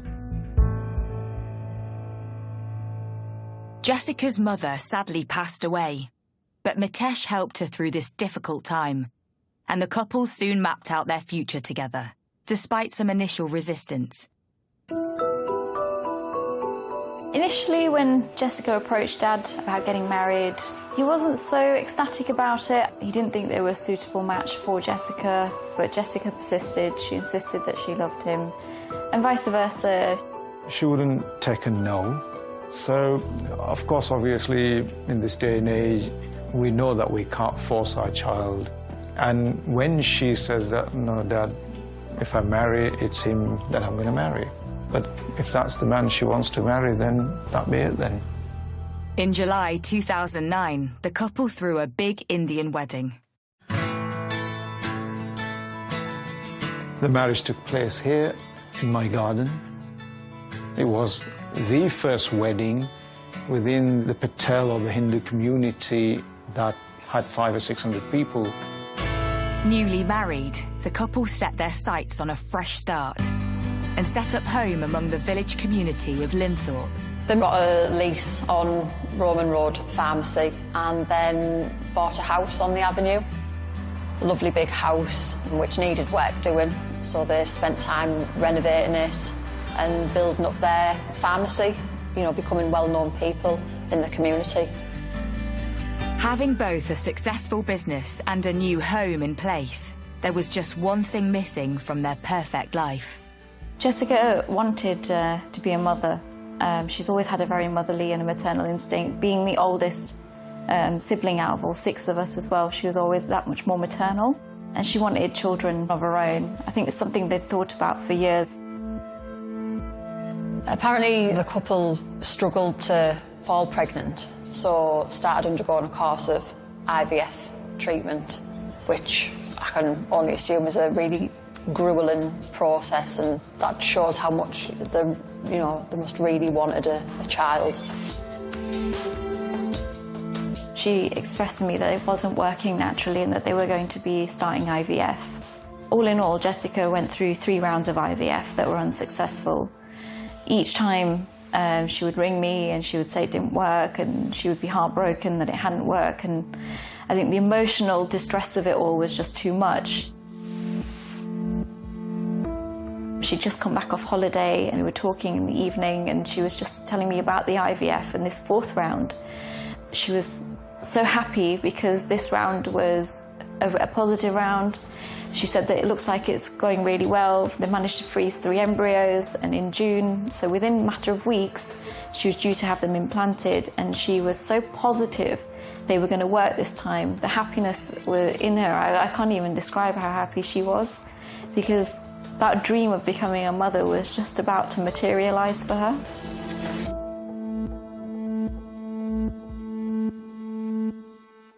But just weeks before Jessica's dream of motherhood could be realised, everything changed. It's emergency. I think we've been burgled and my wife's been attacked. I've just come home and the house is ransacked and she's just on the floor. She's got duct tape all over her and she's like unconscious. Right, you said is your wife breathing? Can you feel the pulse? No, I can't feel anything. Her hands are really cold.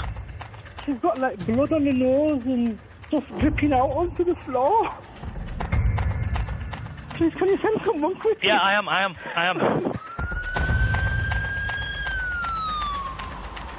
Yeah. Okay, listen. The police are outside. Can you let the police officer in? It's Jessica. I'll leave her with you, okay? Police and paramedics rush into the house and find Jessica in the living room. They try resuscitating her, but she is pronounced dead at the scene.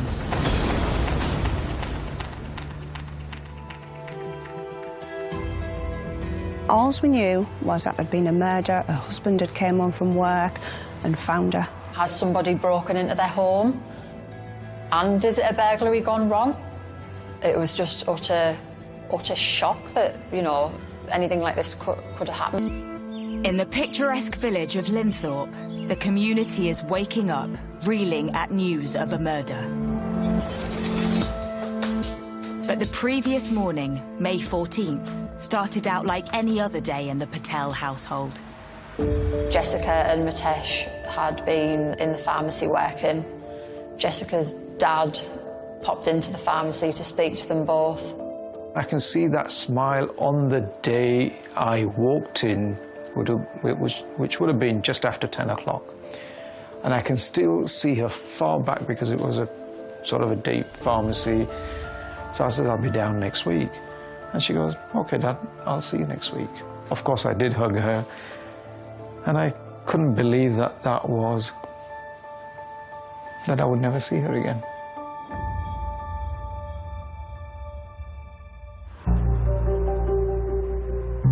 Mitesh worked the early shift, leaving the pharmacy to spend the afternoon at the gym. Jessica went home, Mitesh pops back to the pharmacy, goes to the local pizza shop to pick up a pizza for the pair of them, texts his wife to say he was getting the pizza, he'd be home shortly. He came from the chemist roughly around about 7:30. He ordered his pizza and then he left. We were quite busy at the time, so it must have been about 20 minutes, half an hour. He'd come back. I gave him his pizza. I shook his hand like normal, and he left with the pizza. Mitesh then goes home and makes the awful discovery. It's emergency. I think we've been burgled and my wife's been attacked. I've just come home and the house is ransacked and she's just on the floor. She's got duct tape all over her and she's like unconscious. Her hands are really cold. Please, can you send someone quickly? Yeah, I am. No, Jess, come on, baby, wake up. Baby, wake up.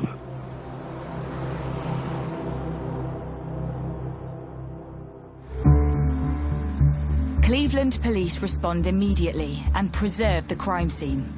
We have in the investigation what we call the golden hour. The first hour is critical because the evidence is contained in the scene and it's nearby. You seal the scene totally and nobody, absolutely nobody, including the husband, goes back indoors. Once that's happened, we'll talk to the witness and get the story of events. News of the attack soon spreads. I just came back from a friend's house. I couldn't get into the road. Loads of armed police, 2 ambulances. It was like a movie, like something you'd see out of a movie. To be honest, it was absolutely horrendous. Police have launched a murder investigation after a woman was found dead at her home in Middlesbrough. Officers were called to a house on the avenue in Linthorpe at 8:20 on Monday evening. 34-year-old Jessica Patel, originally from the Leeds area, was found with serious injuries at an address in Linthorpe and was pronounced dead at the scene. Detectives are appealing to anyone who may have seen... I got a call from my younger sister and she just said to me that something's happened in Middlesbrough. So I asked her, I was like, you know, is everything okay? She says, I don't know, Dad's gone we're just going to wait and see when Dad gets there what he says. So I said, okay, keep me updated. But when I woke up, I saw my husband sat at the end of our bed. I sort of sat up and I looked at him, and when I looked at him, I thought, something's not right. And he turned around to me and he just said to me, I've got no easy way to say this to you, but Jess passed away last night. I think those words in that instant hit me like a ton of bricks. My heart started racing a lot like it's racing now. Just thinking of that moment, I didn't want to believe him. That can't be true. You know, how could this just suddenly have happened? I remember calling Dad, and Dad's confirming that it was true. Something had happened, a burglar had got in, and Jessica had been harmed in the process, and that she'd been killed. After receiving the devastating news, Jessica's family immediately rally round and make their way to the family home to support her husband, Mitesh. I walked into their main living room where Mitesh was sat on the sofa, and I went straight over to him, sat down next to him, and he buried his head into my shoulder and was crying. I consoled him and just hugged him and told him that no matter what, we were there to support him. I myself was crying. The whole room, to be honest, was crying. Everyone was upset. News of Jessica's murder sends shockwaves through the village. I can't really know that. How can a murder happen in this beautiful place? It's a Linthorpe village area, everyone's friendly, and, you know, all of a sudden you actually hear like that she's been killed. And you think, you know, how can somebody do that, especially to a chemist, a pharmacist person who's actually, you know, there to help you. How it happened to beautiful Jessica, you know, and she was so lovely, and you can't even imagine how someone can kill her. It's a fear. It's a lot. I have no words, really. It felt like there was a serial killer at large, and you wondered if they were going to do it again. With such a big story breaking in the close-knit village community, local journalist Felicity Collinson is hot on the case from the off. I went out to the scene and the street was just like really quiet, you know. It was quite like an eerie quietness that morning. Cordon had now been moved to just around the house. It was just covering the driveway. There was forensics in white suits walking in and out of the house, carrying cases in and brown envelopes, evidence bags. There was CSI vans, uniformed police officers on guard. I started to knock on neighbours' doors to try and find out what had happened. With Mitesh too distraught to speak, it was left to neighbours to speculate what had happened. Had someone targeted this young, successful couple out of jealousy? A lot of people have been saying that there's been a burglary in the house. Obviously, they look like a wealthy couple because they have quite a wealthy house, you know, and obviously having the pharmacy and everything. Someone who knew them, possibly, had, you know, took a chance to burgle them, maybe thought she had money, maybe jewellery. And that's where it was, and she was just in the wrong place, the wrong time. We check our doors, even windows, and make sure, put alarm on, put everything on to go out, and we don't let our kids go. I was absolutely terrified, thinking, what if somebody got in my house? What if that happened to me? You know, I've got children. I was absolutely terrified.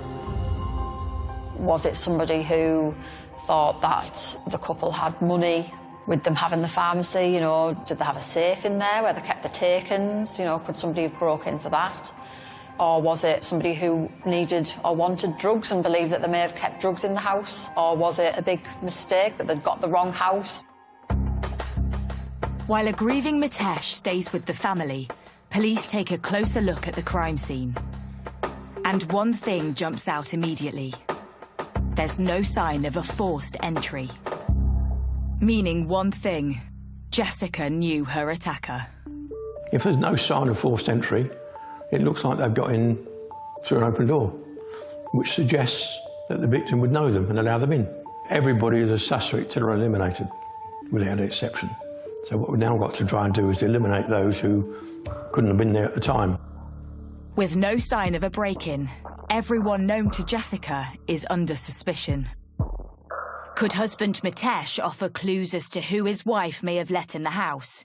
The neighbour said she opens the door far too easily, far too quickly. Neighbours saying about her being very nice, very trusting, too trusting, would allow anybody in the house without checking their identity. And therefore we'd have to look at that, because if there's no forced entry, we will be worried about somebody who's just been let in the house. Does she have a relationship with another man or another person?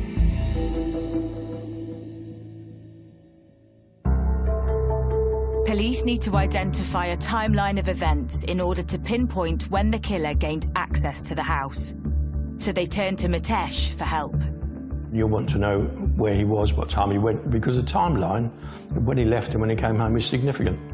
Because you need to be looking at perhaps other houses and CCTVs.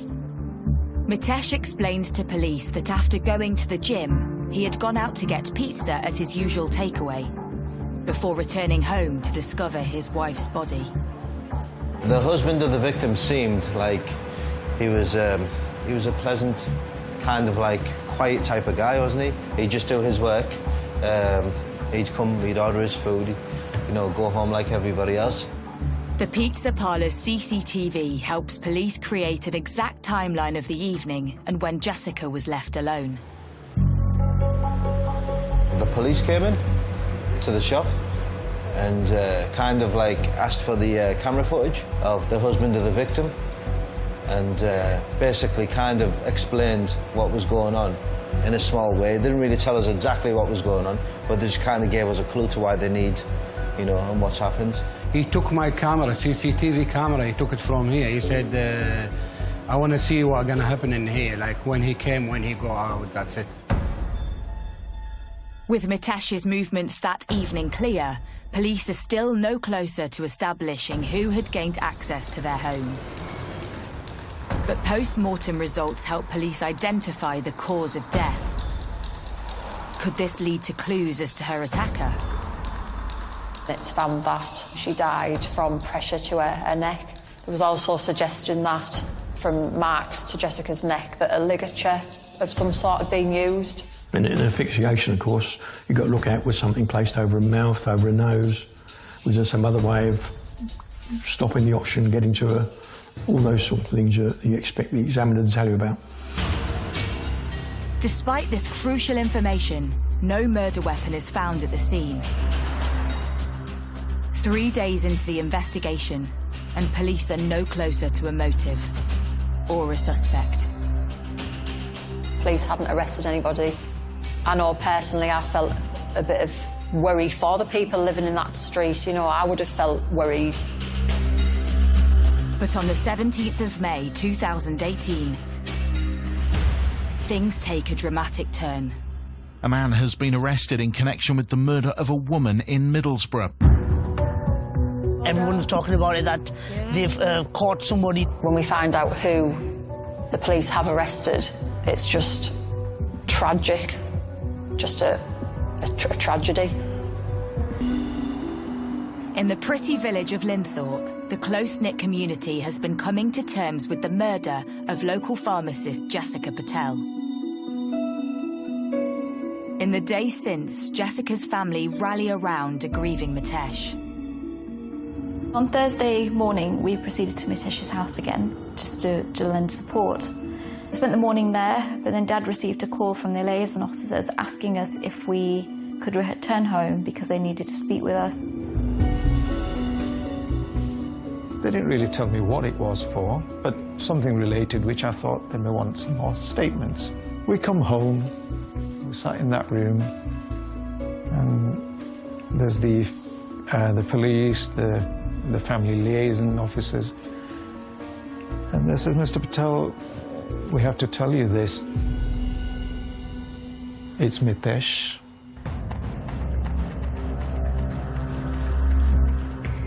And we're arresting him.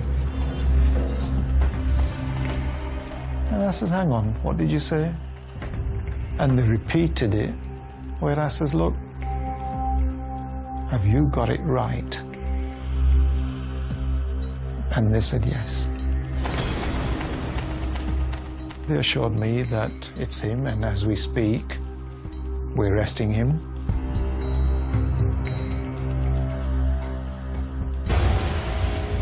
Having just spent the morning comforting Mitesh, his arrest comes as a shock to Jessica's family.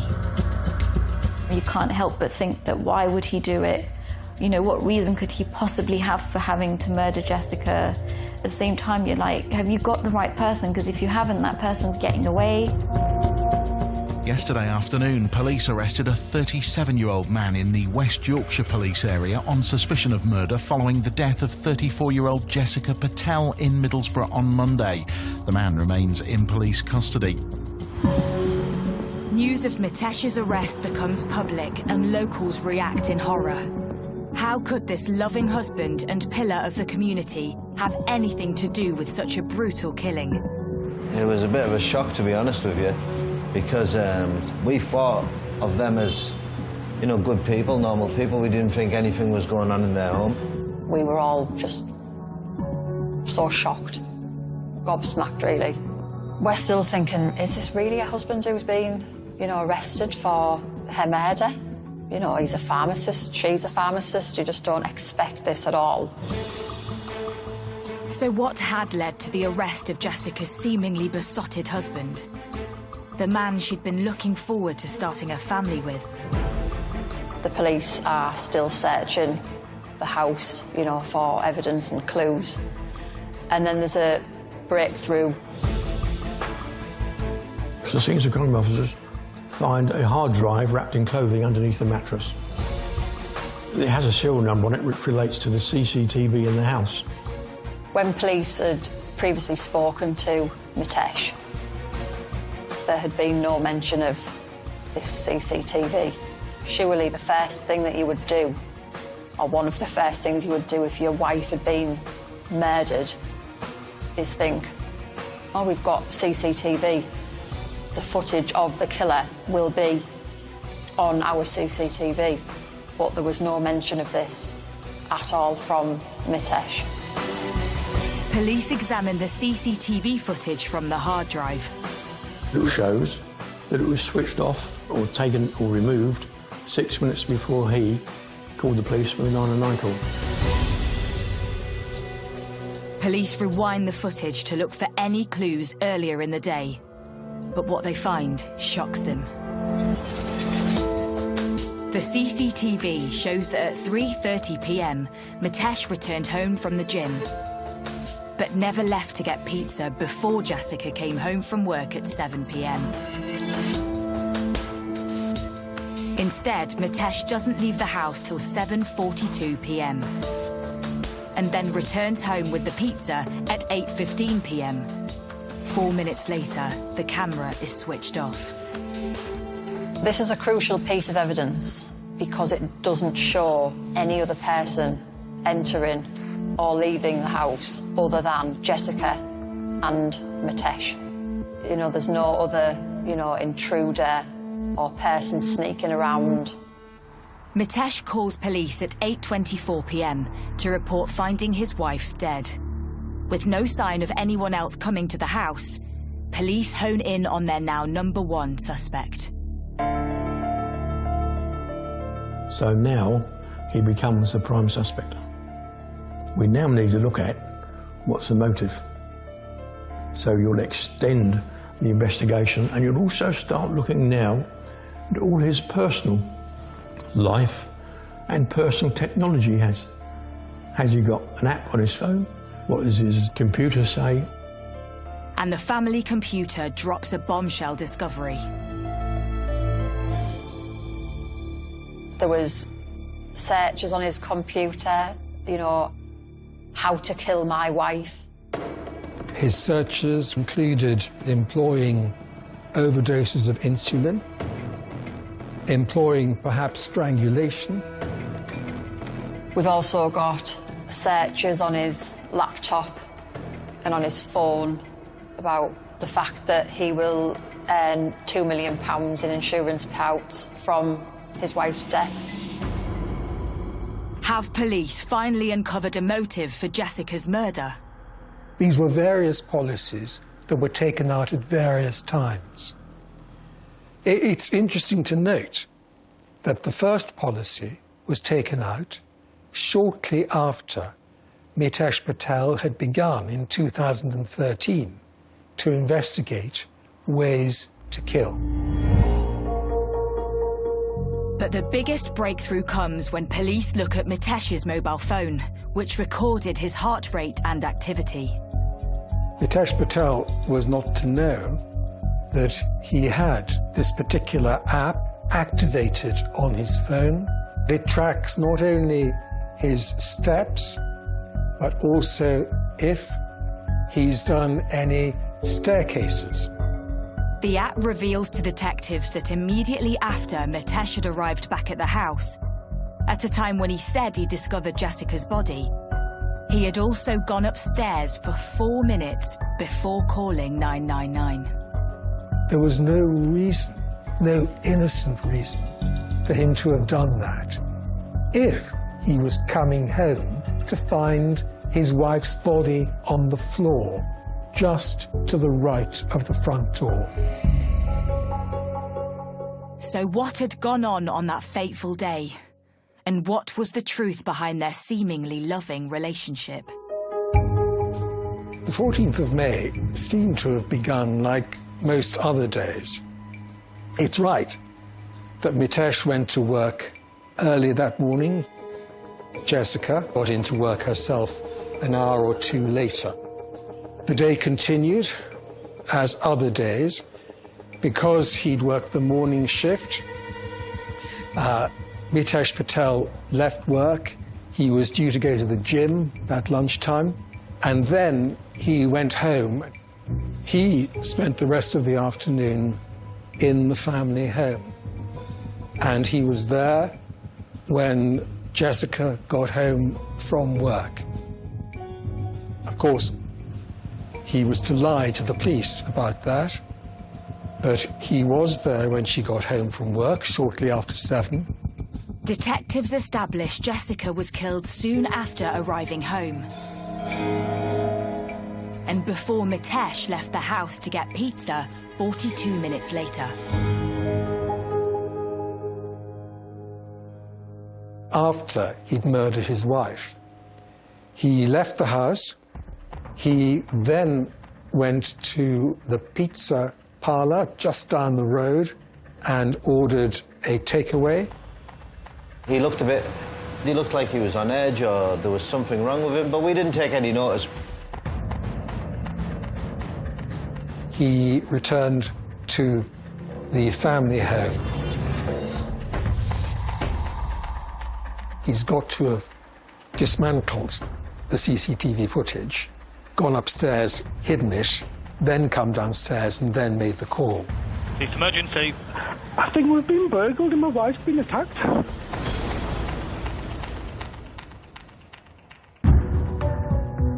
Confident they have their man, Cleveland police make the decision to charge Mitesh for the murder of Jessica. To be honest with you, after all that and how I was feeling, and for this to happen, you wouldn't believe, obviously, what we went through. Having portrayed himself as the devoted husband, running a successful business with his wife and planning to start a family together, the truth behind this perfectly cultured facade was starting to unravel. When Jessica got married to Mitesh, I think she thought that she was going to have this lovely life with this great guy who'd bought her presents and supported her through her mother's illness. But then the cracks started to show early on in the marriage. One of the things that she found difficult was that there was not a great deal, if any, sexual activity between her and her husband. Desperate to start a family, Jessica sought IVF treatment as an alternative way to have children. But this took a destructive toll on her well-being and the couple's relationship. She was injecting herself in the stomach with steroids and all sorts, and at the time she ended up on antidepressants. She became such an anxious person. Mitesh would quite often blackmail her by telling her that he would leave her and their relationship would be over if she was unwilling to carry on with going through the rounds of IVF. And I think for her, that relationship falling apart would mean her dreams falling apart. Soon enough, Mitesh's dark side was to reveal itself. Not long after they were married, Jessica's grandfather gets ill. And in his final days, she wants to obviously spend time with her family and her grandfather. Mitesh wouldn't let her do this. And there's reports that in the car one day, she's sort of like trying to put her case for wanting to go and see her grandfather, and he doesn't want her to, and he apparently hits her. She told a family member that he put his hands around her neck and that it hurt. A pharmacy worker had seen Jessica limping, and apparently Mitesh had thrown a mobile phone at her. And as time went on, she became not just less bubbly, but more withdrawn and even losing weight. And we all came to understand that which Jessica's family suspected, that she was being controlled and kept apart from her own blood family.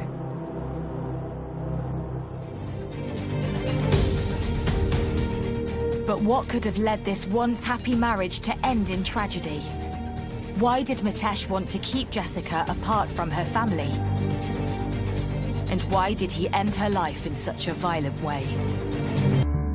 37-year-old pharmacist Mitesh Patel has been charged with the murder of his wife Jessica in their home in the village of Linthorpe. Having pleaded not guilty, the case is sent for trial. To be honest, we can't believe that he had the audacity to plead not guilty when there was all of this evidence against him. It was just bizarre that he would even try to, get off with this. In December 2018, the trial begins at Teesside Crown Court. Well, in my life, I had never gone to a court before, never ever been in a court. We knew it was coming. To be honest with you, I didn't want to be there. For the first time since his arrest, Jessica's family comes face to face with her alleged killer. There was a couple of times that he had the opportunity to make eye contact with the family. There was clearly no compassion in him for the fact that he had lost his wife so horrendously. He didn't at any point scream his innocence. I don't think I could ever recall him saying, "It wasn't me, it was somebody else." The prosecution reveals how Mitesh first appeared to police. When he was first seen by the police, it was noticed that he had scratch marks down his neck. He was in due course to explain those away as having been as a result of his session at the gym that lunchtime. Well, that was clearly not the case.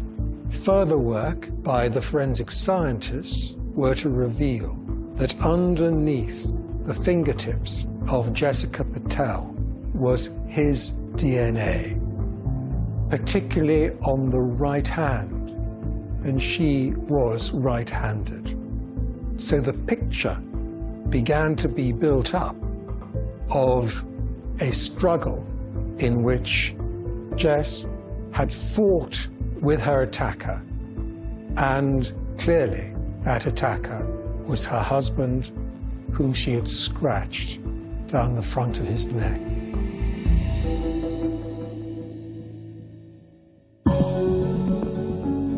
Police have never revealed what they believe to have been the murder weapon until now. It's found that she died from pressure to her neck. At the scene in the house was a Tesco carrier bag, and tests showed that the inside of the bag had traces of Jessica's saliva and blood in there. There was also a suggestion that from marks to Jessica's neck that a ligature of some sort had been used. So it was surmised that the Tesco carry bag had been used to suffocate Jessica. After suffocating her, the court is told Mitesh bound her with duct tape. Crucially for the prosecution case, a reel of duct tape was discovered in the pharmacy, with police believing Mitesh hid it after going to order pizza on the night of the murder. The jury were given both pieces to look at. They were photographed, and once the tape had been flattened, it was the clearest possible fit, just like a jigsaw puzzle. It was unique. I was present at the court every single day. I think 95% of what came out in that courtroom we were unprepared for. There was only 5% of that we went in knowing, and that 95% was devastating. To learn what Jessica had gone through, how she had died, what he had subjected her to all those years, it was just devastating. But the biggest shock was yet to reveal itself in the courtroom. Far from the perfect life they had portrayed to the world, it seems Jessica was harboring a secret about her husband. Jessica found evidence on her husband's phone of the gay flings he was having and of pornography. He insisted it's banter. He insisted he loved her more than anyone. And if she wanted, he would give up seeing anyone else. He said all he wanted was her and to have their baby. He had extramarital affairs with men. He was a regular user of the gay app Grindr. He was caught in clinches with another man in the pharmacy, which was recorded on the pharmacy tapes. But it soon became clear to the courtroom that Mitesh had already found another love abroad. Messages were found on his phone from a lover in Australia who he wanted to set up another life with. In 2011 December, on the Grindr app, he met a guy called Amit Patel. So was Mitesh's dreams for a new life the motive behind the callous murder? Mitesh cunningly plotted to remove Jessica from the equation. He basically wanted Jessica out of the way so that he could move on and start this new life in Australia with his apparent soulmate. But not only did Mitesh have a secret lover who he planned to move to Australia to be with, he had an even bigger plan. Mitesh wanted to bring up a child with his new lover. The child he should have been bringing up with Jessica from the frozen IVF embryo. I still can't believe that somebody could go down to that sort of level. He wanted to take this embryo with him to Australia. That was his plans.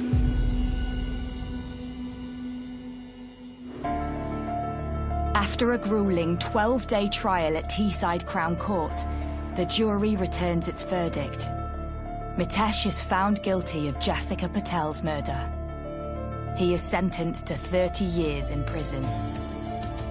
When the judge passed the sentence of 30 years, again, his expression, I watched him the whole time, his expression was blank. Nothing at all. And he was gone in an instant, taken away in an instant. With Mitesh now behind bars, Jessica's family is slowly coming to terms with life without her. She was a fantastic older sister to the rest of us. I'm always going to have so many fond memories of growing up with Jess. It's just so unfortunate now that I have another memory that's so tainted. I always can't help but picture her lying there on that floor in that living room, fighting for her life. And I always think of that moment because I can only think that she must have thought of us in that moment, knowing that her life was fleeing away from her, and how desperately she must have thought, someone save me, knowing it was her husband that was doing this to her. I just can't shake that moment from my head at all. It's just there forever to stay. I wish it would go away, but it just doesn't. I want to be strong, and I want to be living the way I used to, even though I know that it's not possible, but I want to be strong. This is the worst thing that could happen on this planet, and it's happened to me and to this family. I do not want this to happen to nobody. Even to this day, every day, and every time I think of her, there's a part of me that feels so much guilt inside of me that I couldn't do anything to affect a change. I didn't notice what was going on, but obviously there's no going back. There's no changing or undoing what's happened. But you've still got to live every day with that guilt inside of you and somehow reason with it as well.